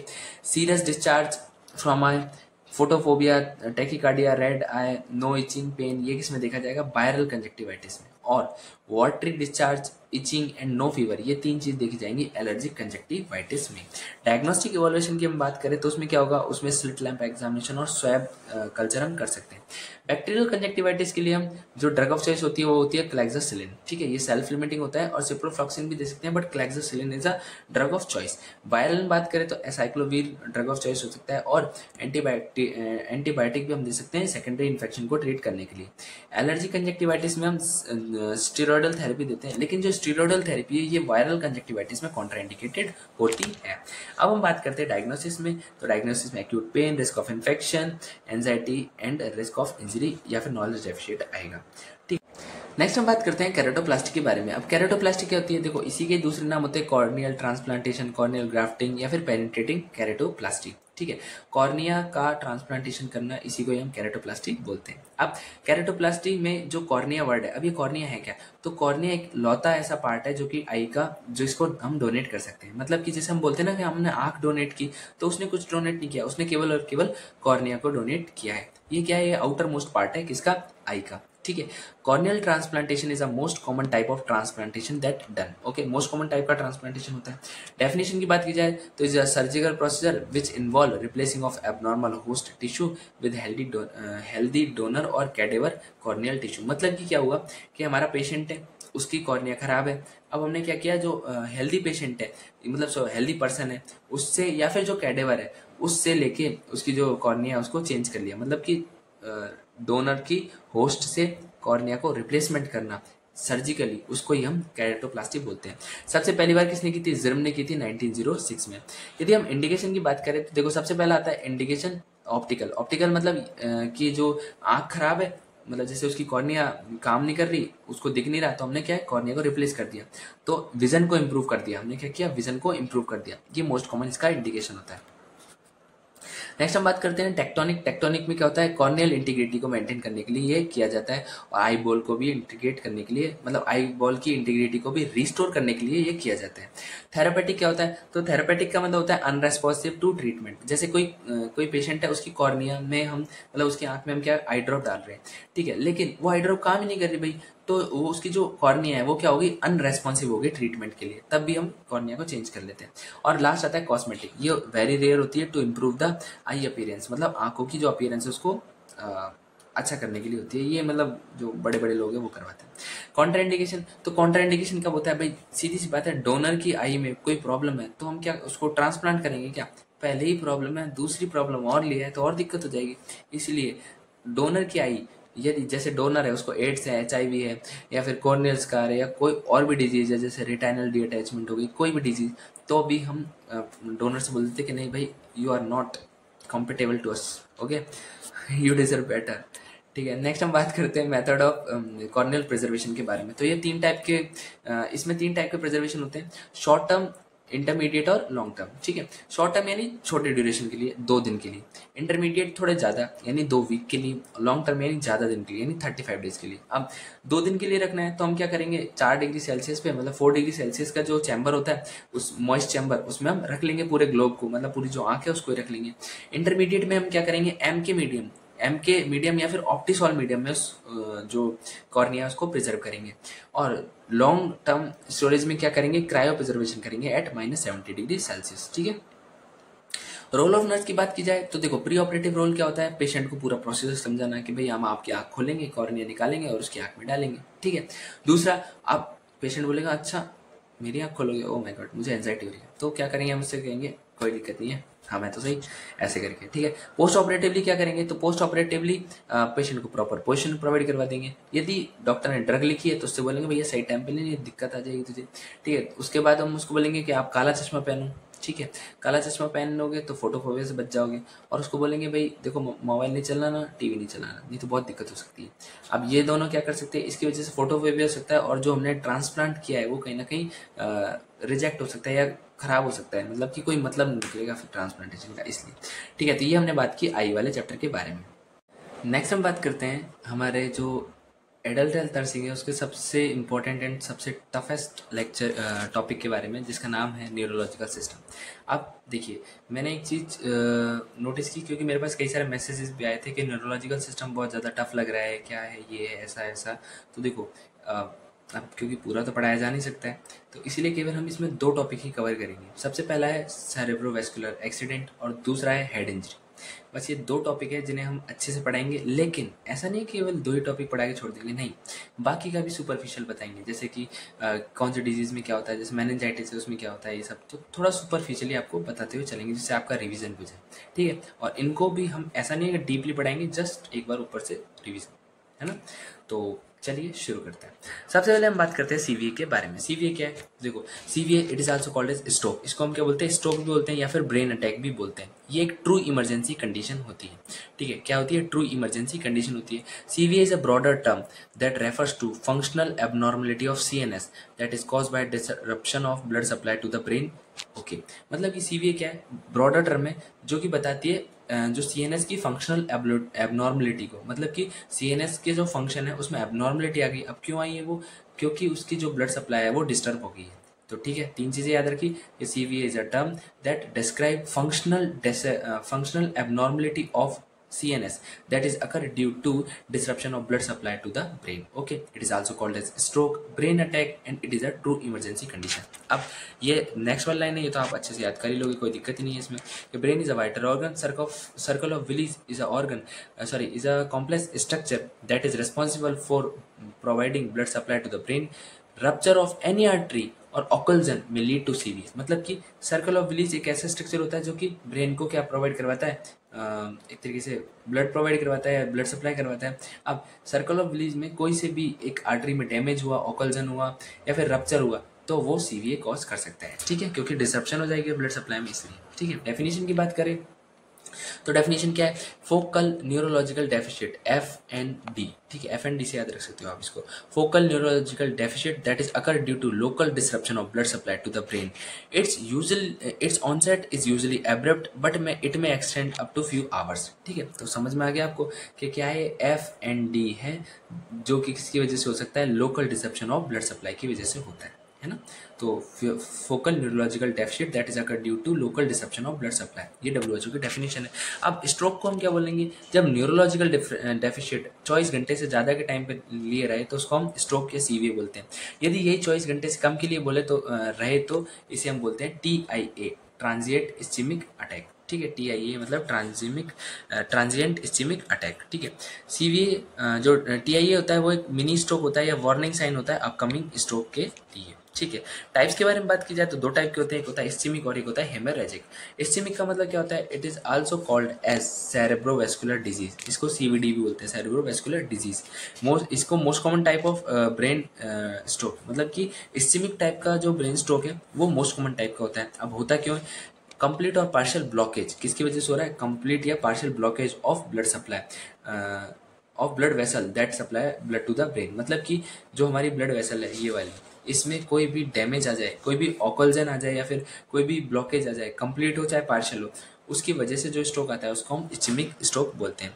ठीक है, अब लेकिन एक तो ये हो गया. दूसरा, यदि ब्लीडिंग की वजह से ब्रेन टिश्यू में कोई डैमेज आ जाए, है ना, कोई भी प्रॉब्लम आ जाए, उसकी वजह से जो स्ट्रोक होगा उसको हम बोलेंगे हेमोरेजिक स्ट्रोक.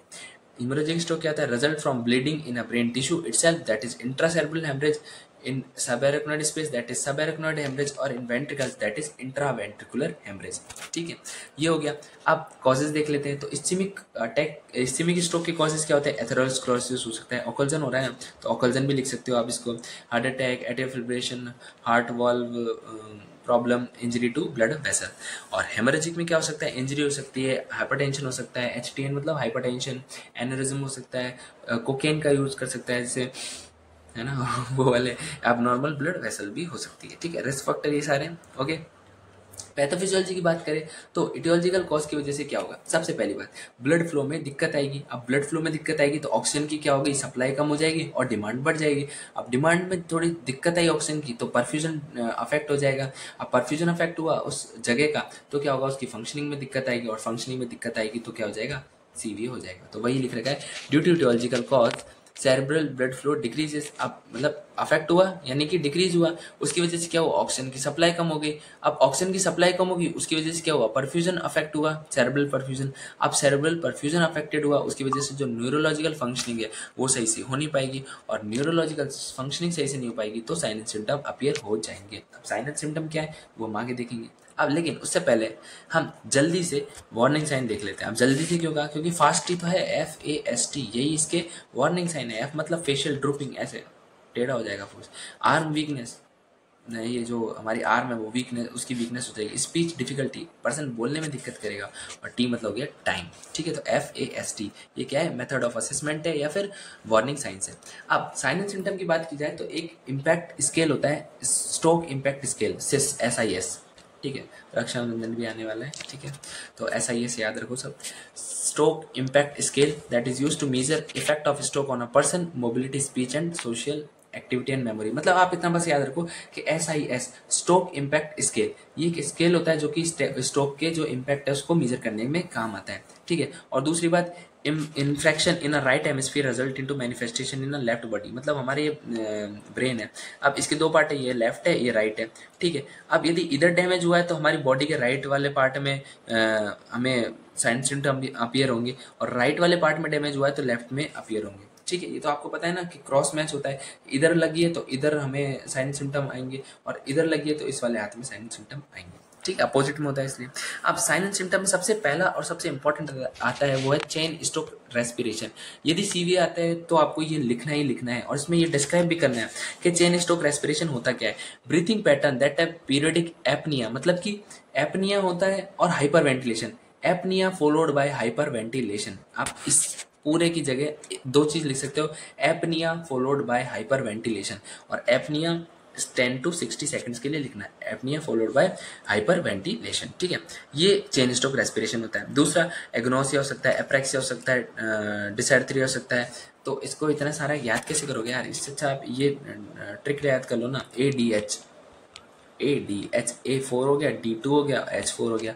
ए क्या है, एग्नोसिया, एप्रेक्सिया, ठीक है, एफेजिया, और उसके अलावा एक और था अटेक्सिया। ठीक है, हाँ, तो ये ना ADH, A4, D2, H4, ए एग्नोसिया, अप्रेक्सिया, अटेक्सिया और अफेजिया, ये तो हो गया 4 है। डी मतलब डिसअर्थरिया और डिप्लोपिया। ठीक है, और H4 थे तो हेमी हेमीप्रेक्सिया, हेमीप्लेजिया और हॉर्नर सिंड्रोम। ठीक है, तो ये आपने याद कर लिया ADH 424। ठीक है, याद हो गए। सबसे इंपॉर्टेंट कौन सा था इसमें, सबसे इंपॉर्टेंट था हमारे पास चेन स्टोक रेस्पिरेशन। अब ऐसा नहीं है कि आपने ये टर्म लिख दी काफ़ी है, नहीं, इनके आगे का भी लिखना। एग्नोसिया मतलब सेंसरी परसेप्शन का डिक्रीज होना। ठीक है, हेमेप्रासिस मतलब नमनेस होना, वीकनेस फेस में। ठीक है, ये सब चीज़ें। हॉर्नर सिंड्रोम क्या होता है। ठीक है, टॉसिस क्या होती है, ये सारी चीज़ें आपको लिखनी पड़ेगी इसके आगे का। ठीक है, अब डायग्नोस्टिक इवोल्यूशन में बात करें तो क्या कर सकते हैं हम, सेरेब्रल एंजियोग्राफी कर सकते हैं, सिटी स्कैन कर सकते हैं, सिटी एंजियोग्राफी कर सकते हैं। ठीक है, मेडिकल मैनेजमेंट में हम क्या करेंगे, ब्लड थिनर देंगे पेशेंट को। ठीक है, ब्लड थिनर देंगे, डायरेटिक दे सकते हैं। ब्लड थिनर में क्या देंगे, एस्पिरिन देंगे। ठीक है, लो डोज हेपेरिन देंगे। आईवी जो प्लाज्मिनोजन एक्टिवेटर दे सकते हैं, और उसके अलावा डायरेटिक्स भी हम पेशेंट को दे सकते हैं। अब सर्जिकल ट्रीटमेंट में डिपेंड करता है कि कौन सा टाइप है। जैसे स्ट्रोक, इस्केमिक स्ट्रोक है तो बाईपास ग्राफ्टी कर सकते हैं, थ्रोम्बेक्टोमी कर सकते हैं, कैरोटिड एंड आर्टेक्टोमी कर सकते हैं। लेकिन यदि हेमोरेजिक वाला है तो उसमें हम सर्जिकल क्लिपिंग और सर्जिकल कॉइलिंग करते हैं। नर्सिंग मैनेजमेंट में सबसे पहला जो आता है वो होता है ineffective cerebral tissue perfusion. Second आता है इनफेक्टिव ब्रीथिंग पैटर्न। थर्ड आएगा डिस्टर्ब सेंसरी परसेप्शन, इसको आप हटा भी सकते हो। चौथा आएगा एक्यूट पेन, और पांचवा आएगा इम्पेयर्ड फिजिकल मोबिलिटी। तो ये हमने बात की किसके बारे में, ये हमने बात की सेरेब्रल वेस्कुलर एक्सीडेंट के बारे में। मेनिंजाइटिस ये पहले से ही पढ़ रखा है हमने। मेनिंजाइटिस यदि आपको पढ़ना है तो एडल्ट हेल्थ नर्सिंग फर्स्ट जो अभी 3rd सेमेस्टर के लिए था उसमें अच्छे से बताया हुआ है मेनिंजाइटिस। ठीक है, तो आप उसमें से देख सकते हो। नेक्स्ट हम बात करते हैं मस्तीनिया ग्रेविस। क्या होती है, देखो मस्तीनिया ग्रेविस में कुछ भी नहीं है, ये ACH एस्टाइल कोलिन की कमी की वजह से होती है। ये एक ऑटोइम्यून डिसऑर्डर है जो कि न्यूरोमस्कुलर जंक्शन पे होता है। ठीक है, इसको ग्रेव्स मस्कुलर डिजीज भी बोलते हैं। ठीक है, इतना याद रखना है। और इसका जो साइन सिम्टम इंपॉर्टेंट है वो है टॉसिस, यानी पल के तेरी झुकी झुकी टॉसिस। इसको याद करने का तरीका होता है कि टॉसिस मतलब आंखों का जो आईलिड है वो ड्रॉप हो जाती है, ऐसे रह जाती है, जैसे शकुनी है ना उसकी तरह हो जाती है। तो इसको याद करने का ऐसा था, टॉसिस मतलब पल के तेरी झुकी झुकी। ओके, तो ये हो सकता है। अब ये होता क्यों है, कॉजेज क्या हो सकते हैं, थाइमस की एक्टिविटी बढ़ जाए। ठीक है, हाइपोकैल्सियम हो जाए, ACH की डेफिशिएंसी हो जाए, जिसमें सबसे इंपॉर्टेंट है ACH की डेफिशिएंसी। ठीक है, मस्तीनिया ग्रेविस उसी वजह से होता है। अब होता क्यों है भाई, एटियोलॉजिकल कॉज की वजह से क्या हुआ, डिफेक्टिव ट्रांसमिशन हुआ नर्व का impulse to the muscle fibre, है ना। Muscle fibre receive less acetylcholine, action potential generate. छोड़ो ना यार, इतना कुछ क्या ही करना है। देखो सबसे पहले क्या हुआ, कोई कारण हुआ, जैसे ACH की कमी हो गई। अब ACH की कमी हुई तो ACH क्या है, न्यूरोट्रांसमीटर है। न्यूरोट्रांसमीटर क्या करता है, एक जगह से दूसरी जगह तक इन्फॉर्मेशन लेके जाने का काम करता है। अब यदि उसकी कमी हो गई तो क्या ट्रांसमिशन अच्छे से हो पाएगा, नहीं हो पाएगा ना। तो डिफेक्टिव ट्रांसमिशन होगा। डिफेक्टिव ट्रांसमिशन होगा इसका मतलब क्या होगा, जैसे एक हमारे पास आएगा जोर से थप्पड़ तो हम पूरा मुड़ गए, और एक आया हमारे पास थोड़ा सा थप्पड़ तो हम थोड़ा सा मुड़े। ठीक है, तो मतलब वही है कि ADH की कमी, ACH की कमी हुई ना तो थोड़ा सा चाट आया, तो मतलब हम मुड़े तो सही है ना, मूवमेंट तो हुआ लेकिन लिटिल बिट मूवमेंट हुआ। तो जो मसल फाइबर थे उन्होंने रिसीव तो किया ACH लेकिन थोड़ा कम अमाउंट में। अब कम अमाउंट में ACH रिसीव किया है तो जो एक्शन पोटेंशियल है, मतलब कि जो मैं हाथ एकदम से ऐसे कर रहा हूँ तो अब तो बढ़िया मूवमेंट हो रहा है अच्छे से, लेकिन यदि यही कम निकलेगा तो मैं ऐसे इतना बस इतना ही होके रुक जाऊंगा। क्यों, क्योंकि एक्शन पोटेंशियल है वो इतना जनरेट ही नहीं हुआ। अब एक्शन पोटेंशियल इफेक्टिवली जनरेट नहीं होगा तो मस्कुलर वीकनेस आ सकता है, ड्रूपिंग ऑफ मसल हो सकता है। स्पेसिफिकली देखा जाए तो टॉसिस, क्या बोलते हैं इसको, ड्रॉपिंग ऑफ आईलिड। ठीक है, उसको बोलते हैं टॉसिस, वो सबसे ज्यादा देखी जाती है। क्लासिकल साइन एंड सिम्टम होता है मस्तीनिया ग्रेविस का टॉसिस, ये देखो लिख भी रखा है इसमें। टॉसिस क्या है? Dropping of eyelid, classical sign and symptom. Ataxia हो सकता है, एंटीरियर चेस्ट वीकनेस हो सकती है, रेस्पिरेटरी फेलियर हो सकता है, ड्रॉपिंग डिप्लोपिया हो सकता है, निस्टिगमस हो सकता है। निस्टिगमस मतलब डांसिंग आई बॉल, आंखें ऐसे ऐसे टेढ़ी टेढ़ी घूमती रहती हैं, ठीक है। हाइपोफोनिया हो सकता है, उसके अलावा फटिगनेस हो सकता है, डिसअर्थरी हो सकता है, डिसफेजिया भी हो सकता है और डिप्लोपिया भी हो सकता है, ठीक है। अब मेडिकल मैनेजमेंट की बात की जाए तो उसमें न्यूस्टेगमाइन हम ड्रग देते हैं, ड्रग ऑफ चॉइस होती है, ये एंटी कोलिनेस्टेज ड्रग होती है, ठीक है। अब एंटी कोलिनेस्टेज ड्रग मतलब कोलिनेस्टेज एक एंजाइम होता है जो कि एसीएच को एसीएच का मतलब एक तरीके से एनग्लफ करता है, मतलब कि एसीएच को कम करने का काम करता है। तो यदि उसके ही अगेंस्ट में ड्रग दे देंगे तो एसीएच का लेवल क्या होगा? बढ़ जाएगा। तो इसलिए इसको ड्रग ऑफ चॉइस भी बोला गया है। बीटा इंटरफेरोन भी देते हैं और हम उसके अलावा इम्यूनोसप्रेसेंट भी देते हैं, ठीक है। थाइमेक्टोमी भी हम कर सकते हैं। अब ineffective breathing pattern, risk of aspiration, ये सारे इसके डायग्नोसिस हो जाएंगे, एक बार देख लेना आप। जीसीएस की बात की जाए तो ये क्या है भाई? एक तरीके से मेथड है असेसमेंट का, जिसको किसने डिस्कवर किया था? ग्राम टी सैडलेन किया था और ब्रायन जेनेट ने किया था। कब? 1974 में, ठीक है। न्यूरोलॉजिकल स्केल है जो कि लेवल ऑफ कॉन्शियसनेस को मेजर करने के काम में आता है। अब इनिशियली तो क्या था, ये हेड इंजरी में काम आता था, लेकिन अब जीसीएस को फर्स्ट रेस्पॉन्डर की तरह यूज किया जाता है। It is use as a first responder in all acute medical and traumatic patient, ठीक है। इतना याद रखना है। कितने कंपोनेंट है? 3 कंपोनेंट है। कैसे याद रखोगे? ईवीएम मशीन होती है, हम वोट देने आ जाते हैं तो ईवीएम मशीन होती है, तो बस वही याद रखो, 4 5 6 ईवीएम। आई के कितने? 4 है, वर्बल के कितने? 5 है और मोटर के कितने? 6। बस इतना याद रख लो, ठीक है। स्कोरिंग कितनी होती है? 3 से 6 मिनिमम। किसी पेशेंट को 3 स्कोर मिलेगा और मैक्सिमम 15 मिलेगा, किसी को 0 नहीं मिलेगा, ठीक है। अब क्या होता है भाई वो भी देख लेते हैं। देखो आई ओपनिंग में मैंने बताया था 4 होता है, तो EVM 4 5 6। Spontaneous, to verbal, to pain, no response, 4 3 2 1। यहाँ पे एक बार पढ़ लीजिएगा, हो जाएगा, ठीक है। अब ये भी है कि यदि स्कोर 3 से 8 के बीच में आता है तो पेशेंट अनकॉन्शियस है, उसको सीवियर कंडीशन है, आईसीयू की ट्रीटमेंट चाहिए। 9 से 12 के बीच में आता है तो सेमी कॉन्शियस है, मॉडरेट कंडीशन है, उसको फर्दर केयर प्रोवाइड करवाओ। 13 से 15 तक आ रहा है, फुली कॉन्शियस है, पेशेंट मजाक कर रहा है आपके साथ कि वो अनकॉन्शियस है, ठीक है, और रूटीन केयर प्रोवाइड करवा दो उसको, ठीक है। लिमिटेशन, अब देखो किसी के पहले यदि टॉसिस है, उसकी आंखें पहले से ही झुकी हुई है, मतलब कि उसमें वीकनेस है, तो क्या आप उसके आई मूवमेंट देख पाओगे? नहीं देख पाओगे, तो ये एक तरीके से लिमिटेशन होगी। बच्चों में ये यूज नहीं किया जा सकता, ठीक है, ये भी एक इसकी लिमिटेशन है। नेक्स्ट हम देखते हैं nurses responsibility for a patient with increase ICP, कि भाई नर्सेज रेस्पॉन्सिबिलिटी क्या होगी। देखो ये जो नर्सिंग रेस्पॉन्सिबिलिटी वाले क्वेश्चन है ना, ये इंपॉर्टेंट है। तो 2 इंपॉर्टेंट है, कौन कौन से? नर्सेज रेस्पॉन्सिबिलिटी इन सीजर्स और nurses responsibility in increase ICP patient. तो देखो पहले थोड़ा सा हम आईसीपी के बारे में बता देंगे कि इंटरक्रेनियल प्रेशर होता है, नॉर्मल वैल्यू 10 से 20 mmHg होती है, इसको 7 से 15 कर सकते हैं अपन, ठीक है। और दूसरा कि जो आईसीपी होता है वो किसका प्रेशर होता है? सीएसएफ का प्रेशर होता है, ठीक है। ये 2-3 चीजें आप लिख लेना। बाकी जो सबसे इंपॉर्टेंट है वो है रोल ऑफ नर्स। क्या क्या रोल ऑफ नर्स होते हैं? तो सबसे पहले लेवल ऑफ कॉन्शियसनेस मॉनिटर करना है, आईसीपी की रेट मॉनिटर करनी है कि कितना ज्यादा स्पीड से बढ़ रहा है, ठीक है। एलिवेट कर देना है हेड को क्या कर देना है? एलिवेट कर देना है, यानी सेमी फाउलर पोजिशन में पेशेंट को ले आना है। O2 एडमिनिस्टर कर देनी है पेशेंट को, ठीक है। उसके अलावा जो नेक है उसको टेढ़ा मेढ़ा ऐसे नहीं कि अरे आप कैसे कैसे हो रहा है, ठीक है, तो उसको हमको न्यूट्रल पोजीशन में रखना है, मतलब कि घुमाना नहीं है थोड़ा सा भी। यदि थोड़ा सा भी घुमाएंगे तो हो सकता है स्पाइनल कॉर्ड में इंजरी हो जाए और पेशेंट पैरालिसिस हो जाए, ठीक है। उसको कफिंग रिफ्लेक्स नहीं लेने देंगे, मतलब उसको खांसी नहीं लेने देंगे, ठीक है। हेड लो पोजीशन नहीं देंगे, हेड लो पोजीशन देंगे तो और ज़्यादा आईसीपी बढ़ जाएगा। सुपाइन पोजीशन देंगे तो भी बढ़ जाएगा, और टेंडरबर्ग पोजीशन देंगे तो भी उसका आईसीपी बढ़ जाएगा। इसीलिए हम ये तीनों पोजीशन अवॉइड करते हैं। तो कौन सी देते हैं हम? इसमें देते हैं हम सेमी फाउलर पोजीशन। हाइपर कैपनिया और सडन नेक ट्विस्टिंग भी हम अवॉइड करते हैं, ठीक है, क्योंकि हो सकता है डैमेज हो जाए। काम एंड क्वाइट इन्वायरमेंट प्रोवाइड करवाएंगे, क्योंकि इरिटेशन की वजह से वो इधर उधर गर्दन घुमा सकते हैं। मॉर्फिन नहीं देंगे।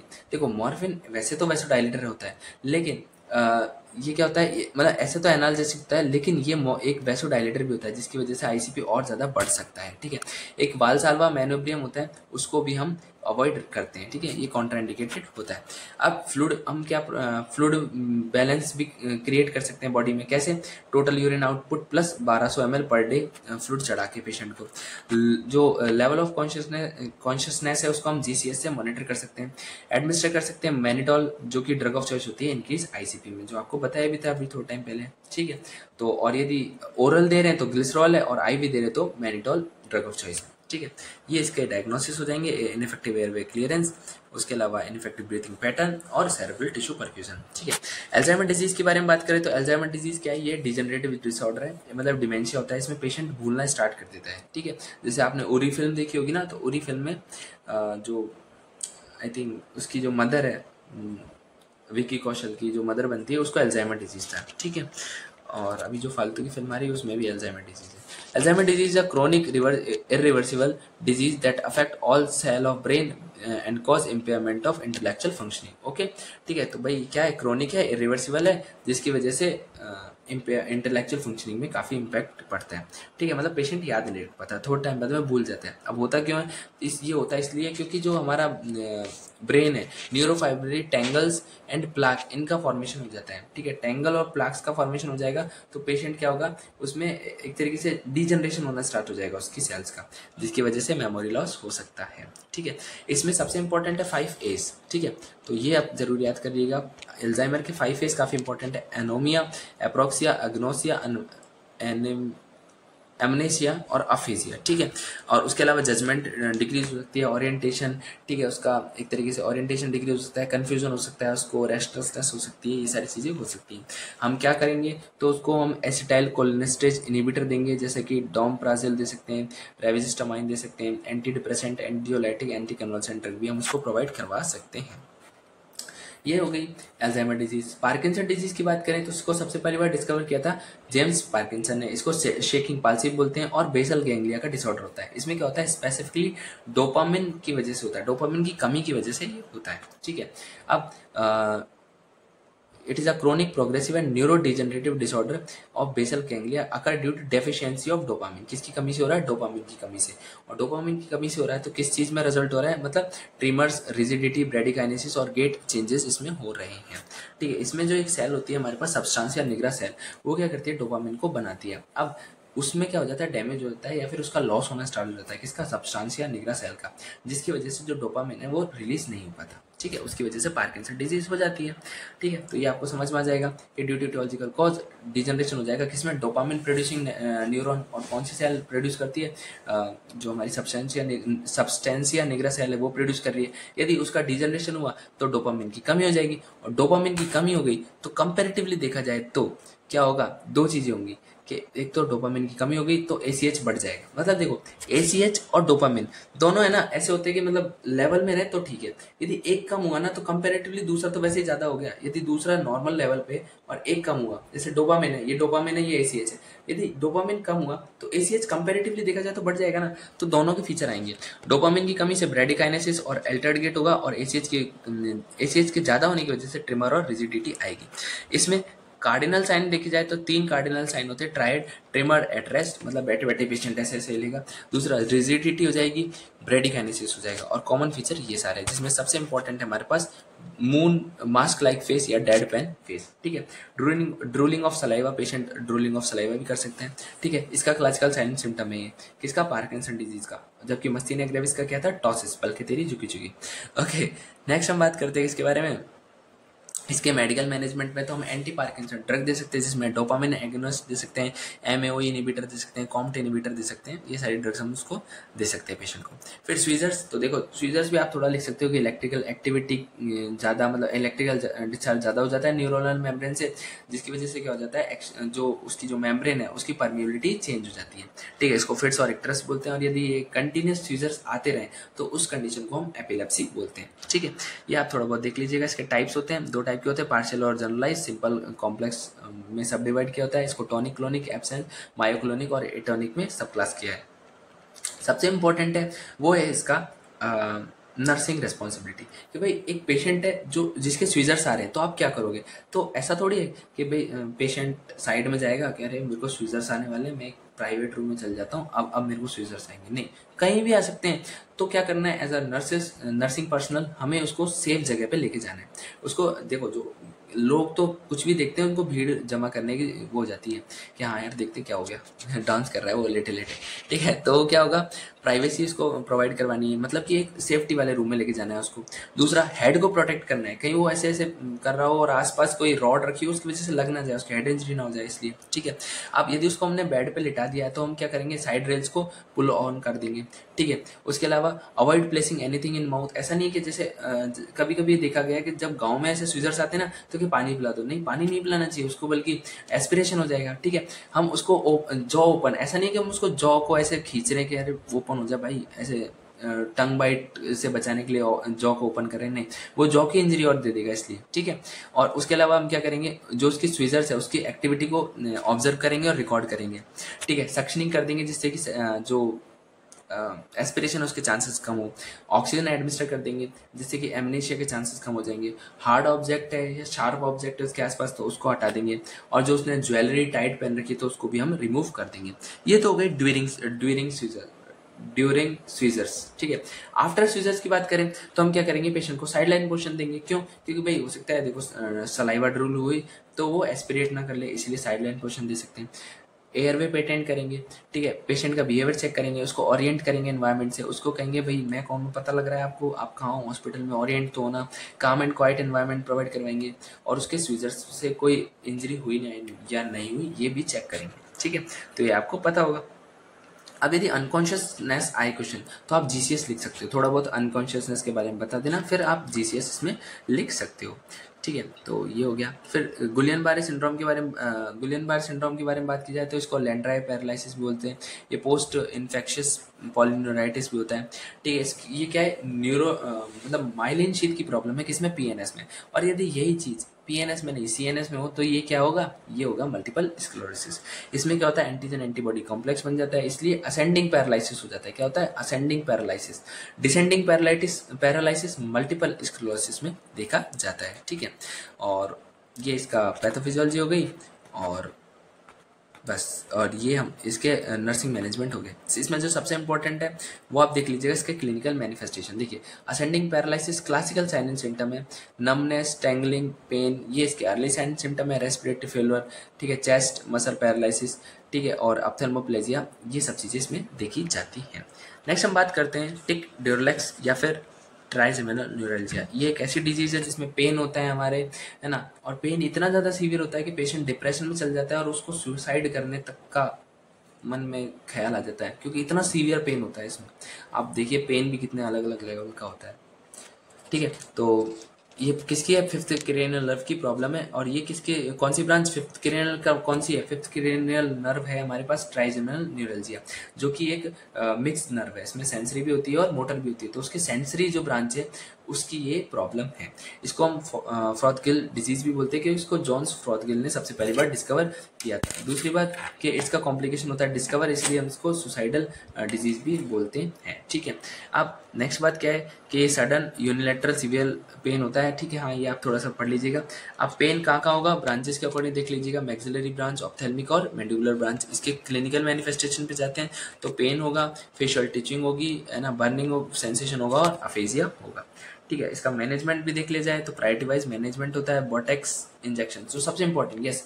प्रायोरिटी यदि देखी जाए तो ये क्वेश्चन भी आ चुका है कि जो ट्राइजेमिनल न्यूरल्जिया है उसमें कौन सा इंजेक्शन का यूज किया जाता है, तो बोटेक्स इंजेक्शन का यूज किया जाता है, ठीक है। एंटी कन्वल्सेंट ड्रग भी देते हैं।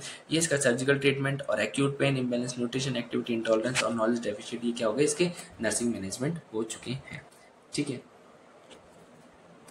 लास्ट हम बात करते हैं हेड इंजरी के बारे में। हमारा लास्ट टॉपिक न्यूरोलॉजिकल सिस्टम का। हेड इंजरी क्या है, तो देखो हमारे हेड में तीन चीजें आती हैं। सबसे ऊपर की तरफ होता है स्काल्प, ठीक है। देखो एक सेकेंड, सबसे ऊपर हो गया स्काल्प, ये हो गया स्कल और ये हो गया ब्रेन, ठीक है। ऐसे याद रखो, ये हो गया स्काल्प, ठीक है, ये हो गया स्कल, ये हो गया ब्रेन, ठीक है। सबसे नीचे क्या होगा, ब्रेन, फिर उसके ऊपर स्कल और सबसे ऊपर स्काल्प। ये तीन चीजों में यदि इंजरी हो तो उसको हम हेड इंजरी में काउंट करते हैं, ठीक है। और head injury is a general term that is used to describe any trauma to head, more specifically to the brain. That's why traumatic brain injury and head injury are interchangeable, ठीक है। समझ में आया। डेफिनेशन की बात करें तो any injury to scalp, skull और brain which lead to functional disturbance and structural impairment to brain tissue is called as head injury. कोई भी ऐसी इंजरी जो कि स्काल्प में हुई हो, स्कल में हुई हो, ब्रेन में हुई हो, किसी में भी हुई हो, लेकिन उसकी वजह से यदि फंक्शनल डिस्टर्बेंस हो रहा है या फिर जो स्ट्रक्चरल इम्पेयरमेंट हो रहा है तो उसको हम हेड इंजरी बोलते हैं। ठीक है, ये इट में रिजल्ट इनटू स्वेलिंग और इंक्रीज आईसीपी। ओके, नेक्स्ट इसकी टियोलॉजी के बारे में बात करें तो देखो मोटर व्हीकल एक्सीडेंट है ना, सीवीए, बहुत सारी चीज़ें होती है जिनकी वजह से हेड इंजरी हो सकती है। अब हेड इंजरी का क्लासिफिकेशन देखो, हेड इंजरी का क्लासिफिकेशन अलग अलग बुक में अलग अलग स्लाइड्स में अलग दे रखा है, लेकिन ये जो है ये एक ऑथेंटिक क्लासिफिकेशन है, तो आप ऐसा मत सोचना कि क्या ही उठा लाया कहाँ से, नहीं नहीं भाई, ये ऑथेंटिक है। ठीक है, तो देखते हैं। हेड इंजरी 3 टाइप की होती है, स्काल्प, स्कल और ब्रेन। मैंने बताया था सबसे ऊपर स्काल्प, फिर स्कल और ब्रेन। अब इसमें हो गया एब्रेशन, ब्रशन, वुंड, कंट्यूजन, लैक्रेशन और हेमेटोमा। इसमें आता है फ्रैक्चर, फ्रैक्चर के सब types linear, comminuted, depressed. Brain injury में कंफ्यूजन, कंट्यूजन, डिफ्यूजन और ICH, इंट्रासेरेब्रल हेमरेज। ठीक है, अब स्काल्प इंजरी की बात की जाए तो इसको माइनर इंजरी बोलते हैं। अब ऐसा क्यों? क्योंकि जो हमारा जो स्काल्प होता है उसमें क्या है, ब्लड वेसल्स ऐसे पुअरली वेस्कुलराइज होती हैं, तो थोड़ा सा भी यदि इंजरी हुई ना तो उसमें ब्लड निकल सकता है। ठीक है, अब एक बात आती है हेमेटोमा। हेमेटोमा क्या होता है, सेल्फ एब्जॉर्बेबल नेचर का होता है, यानी कि वो खुद से ही एब्जॉर्ब हो जाता है, इसलिए उसको कोई स्पेसिफिक ट्रीटमेंट की जरूरत नहीं होती। अब थोड़ी देर पहले हमने बोला था कि जो स्काल्प इंजरी है वो माइनर इंजरी है। क्यों है? क्योंकि वो पुअरली वेस्कुलराइज ब्लड वेसल है, लेकिन यदि कोई ने रॉड की मार दी जोर से है और सिर हिल गया पूरा, मतलब अलग हो गया, थोड़ा डैमेज सा हो गया है ना, तो क्या होगा, वो एक लार्ज एवोल्यूशन है, इसीलिए वो एक लाइफ थ्रेटनिंग सिचुएशन भी हो सकती है। मतलब कि जो सिर है वो यदि थोड़ा टूट सा गया या फिर उसमें थोड़ा डैमेज सा आ गया, क्रैक आ गया, तो वो लार्ज एवोल्यूशन में आएगा और वो एक ट्रू इमरजेंसी के अंदर काउंट होगा। फिर उसको मत सोचना कि अरे स्काल्प में तो लगी है, नहीं भाई, वो ब्रेन तक इम्पैक्ट हो सकता है उसका। फिर स्कल इंजरी के बारे में बात करें, इसको स्कल फ्रैक्चर बोलते हैं, और फ्रैक्चर का मतलब क्या होता है, breakage in continuity of bone. ठीक है, अब ये विद और विदाउट डैमेज हो सकता है। लीनियर फ्रैक्चर लो वेलोसिटी इंजरी की वजह से होगा। ठीक है, डिप्रेस फ्रैक्चर पावरफुल, मतलब ये क्या होगा, ये हाई वेलोसिटी इंजरी की वजह, ये तो होगा लो वेलोसिटी इंजरी की वजह से, ये होगा हाई वेलोसिटी इंजरी की वजह से। ठीक है, इसमें क्या होगा, due to powerful blow in which downward displacement of skull bone occur, downward displacement हो जाता है स्कल बोन का। ठीक है, कम्युनिकेटेड फ्रैक्चर में क्या होता है, एक लीनियर फ्रैक्चर है ना, वही अलग अलग फ्रेगमेंट्स में डिवाइड हो जाएगा, मतलब कि एक बोन का अलग अलग फ्रेगमेंट में डिवाइड होना, उसी को हम कम्युनिकेटेड फ्रैक्चर बोलते हैं। ठीक है, ब्रेन इंजरी की बात की जाए तो इसमें ब्रेन के न्यूरॉन इन्वॉल्व होते हैं। सबसे जो माइनर इंजरी होती है वो होती है माइल्ड, मतलब sorry mild traumatic brain injury होती है, उसको बोलते हैं कंफ्यूजन। ठीक है, कंफ्यूजन क्या होती है, माइल्ड ट्रॉमेटिक ब्रेन इंजरी होती है, इसमें पीरियड ऑफ अनकॉन्शियसनेस प्रेजेंट होता है, लेकिन वो कुछ सेकंड से लेकर कुछ मिनट तक का ही होता है। ठीक है, इसमें कोई भी स्ट्रक्चरल डैमेज नहीं होता है, ओनली फंक्शनल डैमेज होता है। ठीक है, तो 3 चीजें याद रखनी है, ये माइल्ड टाइप की TBI है, मतलब ट्रॉमेटिक ब्रेन इंजरी है, इसमें अनकॉन्शियसनेस में पेशेंट जाता है लेकिन कुछ सेकंड से लेकर कुछ मिनट तक। और तीसरा, इसमें स्ट्रक्चरल डैमेज नहीं होता है लेकिन फंक्शनल डैमेज होता है, लेकिन वो भी टेम्पररी। ठीक है, ज्यादा टाइम के लिए नहीं। कंफ्यूजन की, ये तो था कंफ्यूजन, CONCUSSION। अब आएगा कंट्यूजन। कंट्यूजन क्या है, मॉडरेट से सीवियर TBI इसके अंदर आती है। ठीक है, इसमें एक्सटेंसिव डैमेज होता है। ठीक है, इसमें लॉस ऑफ कॉन्शियसनेस होता है, स्टूपर और कंफ्यूजन भी होता है, मतलब कि उसमें लॉस ऑफ कॉन्शियसनेस थोड़े टाइम के लिए था, इसमें थोड़े ज्यादा टाइम के लिए होगा। ठीक है, और उसमें क्या था, उसमें स्ट्रक्चरल डैमेज नहीं हो रहा था, ओनली फंक्शनल एबनॉर्मलिटी आ रही थी, लेकिन इसमें एक्सटेंसिव डैमेज है, स्ट्रक्चरल भी और फंक्शनल भी। ठीक है, ये माइल्ड या सीवियर TBI में आएगा। और most severe form of traumatic brain injury की बात करें तो वो होगी डिफ्यूज एक्सोनल इंजरी। ये प्रोलॉन्ग्ड ट्रॉमेटिक कोमा से एसोसिएट होगा, मतलब यदि किसी पेशेंट के डिफ्यूज एक्सोनल इंजरी हुई है तो वो कोमा में जाएगा ही जाएगा। अब हम बात करते हैं इंट्राक्रेनियल हेमरेज के बारे में। ठीक है, इसको haemorrhage, haematoma, collection of blood भी बोल सकते हैं, जो कि कहाँ होता है, इंट्राक्रेनियल क्रेनियल कैविटी में होगा। ओके, अब एपिड्यूरल हेमेटोमा भी हो सकता है, यानी कि हेमेटोमा किसके बीच में हो, ड्यूरामेटर और स्कल बोन के बीच में। सब ड्यूरल यानी ड्यूरामेटर के नीचे। अब ड्यूरामेटर के नीचे कौन सी होती है, एरेक्नोइड मैटर, तो उन दोनों के बीच में हेमेटोमा होगा। सब एरेक्नोइड हेमेटोमा मतलब सब एरेक्नोइड स्पेस में हो। इंट्रासेरेब्रल हेमेटोमा मतलब कि ब्रेन पैरेन्काइमा में हेमेटोमा हो जाए। ठीक है, तो ये हो गया। दूसरा, ये तो कुछ नहीं है। अब क्लिनिकल मैनिफेस्टेशन की बात करें तो इन्फेंट में क्या हो सकता है, इन्फेंट में देखो, वैसे तो ऐसा आपको अलग लिखने की कोई जरूरत नहीं कि इन्फेंट में, चिल्ड्रन में, एडल्ट में, आप जनरल लिख दोगे। ये जो जनरल है ना, अर्ली साइन सिम्टम, ये काफी है आपके लिए। सबसे पहला है बैटल साइन, क्या होता है, इकाइमोसिस ऑफ मेस्ट्राइड। फिर दूसरा आता है रैकून साइन, जिसको हम पेरी ऑर्बिटल इकाइमोसिस बोलते हैं। फोटोफोबिया होगा, जो पिपुलरी रेस्पॉन्स कम हो जाएगा। CSF ड्रेनेज होगा नोज से, तो राइनोरिया और ईयर से तो ओटोरिया, ठीक है। लेवल ऑफ कॉन्शियसनेस डिक्रीज हो जाएगा, उसके अलावा नचल रिजिडिटी होगी और वर्टिगो होगा। तो ये 4-5 चीज़ें याद रखना, जिसमें रकून्स आए सबसे इंपॉर्टेंट है और बैटल साइन सबसे ज़्यादा इंपॉर्टेंट है, और ये राइनोरिया और ओटोरिया भी सबसे ज़्यादा इंपॉर्टेंट है। ये तो हो गए अर्ली साइन एंड सिम्टम। क्या थे ये? Early sign and symptom. यदि लेट साइन एंड सिम्टम की बात करें तो इसमें 3 चीज़ें आती हैं। क्या क्या आता है? सबसे पहले होता है, सॉरी, इसमें 4 चीज़ें आती है। सबसे पहले आता है लॉस ऑफ कॉन्शियसनेस, दूसरा आता है कुशिंग ट्रायड, और तीसरा आता है डिकॉर्टिकेट पोस्चर और डिसेरिब्रेट पोस्चर। कुशिंग सिंड्रोम में क्या, सॉरी, कुशिंग ट्रायड में क्या क्या आ रहा है? वाइडन पल्स प्रेशर, मतलब कि सिस्टोलिक प्रेशर बढ़ गया और डायस्टोलिक प्रेशर डिक्रीज हो गया। ब्रेडिकार्डिया और इरेगुलर रेस्पिरेशन इसके अंदर आता है। तो अर्ली साइन सिम्टम में क्या आ गया? इकाइमोसिस ओवर मेस्टॉइड, ठीक है, जिसको हमने बैटल साइन बोला, और पेरी ऑर्बिटल इकाइमोसिस जिसको हमने रकून साइन बोला, उसमें भी लॉस ऑफ कॉन्शियसनेस हो रहा है। उसके अलावा उसमें राइनोरिया, ओटोरिया, ये सारी चीज़ें हो रही हैं। ये अर्ली साइन सिम्टम हुआ, उसमें वर्टिगो हो रहा है, ठीक है, और नचल रिजिडिटी हो रही है। लेट साइन एंड सिम्टम में कॉन्शियसनेस का तो लॉस हो ही रहा है। कुशिंग ट्रायड सबसे इंपॉर्टेंट ये हो रहा है, जिसमें widen pulse pressure, bradycardia, irregular respiration है, डिकॉर्टिकेट पोस्चर और डिसेरिब्रेट पोस्चर भी इसमें काउंट होते हैं। अब पैथोफिजियोलॉजी की बात की जाए तो पैथोफिजियोलॉजी में कुछ भी नहीं है भाई। Due to aetiological cause brain swelling occur, मतलब ब्रेन स्वेलिंग हुई, उसकी वजह से क्या हुआ? इंट्राक्रैनियल वॉल्यूम बढ़ गया। अब जो क्रेनियम है वो तो रिजिड है, तो वो तो ऐसा बढ़ेगा नहीं, ठीक है, तो उसकी वजह से क्या होगा? जब वॉल्यूम बढ़ रहा है और यहाँ से सप्रेस है, ये ऊपर जा ही नहीं रहा, तो क्या होगा? अंदर ही अंदर वॉल्यूम बढ़ जाएगा, प्रेशर बढ़ेगा, ठीक है। तो प्रेशर बढ़ेगा तो आईसीपी बढ़ जाएगा, और आईसीपी बढ़ेगा तो कहीं ना कहीं ब्लड का फ्लो जो ब्रेन में वो कम होगा। यदि वो कम हुआ तो उसकी वजह से क्या होगा? हेमरेज के या फिर इस्चीमिया के चांसेस बढ़ जाएंगे, और इस्चीमिया के चांसेस बढ़ गए तो साइन एंड सिम्टम जो हेड इंजरी के हैं वो अपीयर हो जाएंगे। मैनेजमेंट क्या कर सकते हैं? आईसीपी बढ़ रही है तो डायरेटिक्स दे दो, एंटीबायोटिक्स, डायरेटिक्स, हमें ये सारी ड्रग्स इसमें एडमिनिस्टर कर सकते हैं। सर्जिकल ट्रीटमेंट आप लिखने की कोई ज़रूरत नहीं है वैसे, क्योंकि सर्जिकल ट्रीटमेंट इसका बहुत कम ही पूछा जाता है ना। और डायग्नोसिस, और यदि पूछा जाए तो एक बार आप पढ़ सकते हो क्रेनियोटोमी के बारे में थोड़ा बहुत, ठीक है।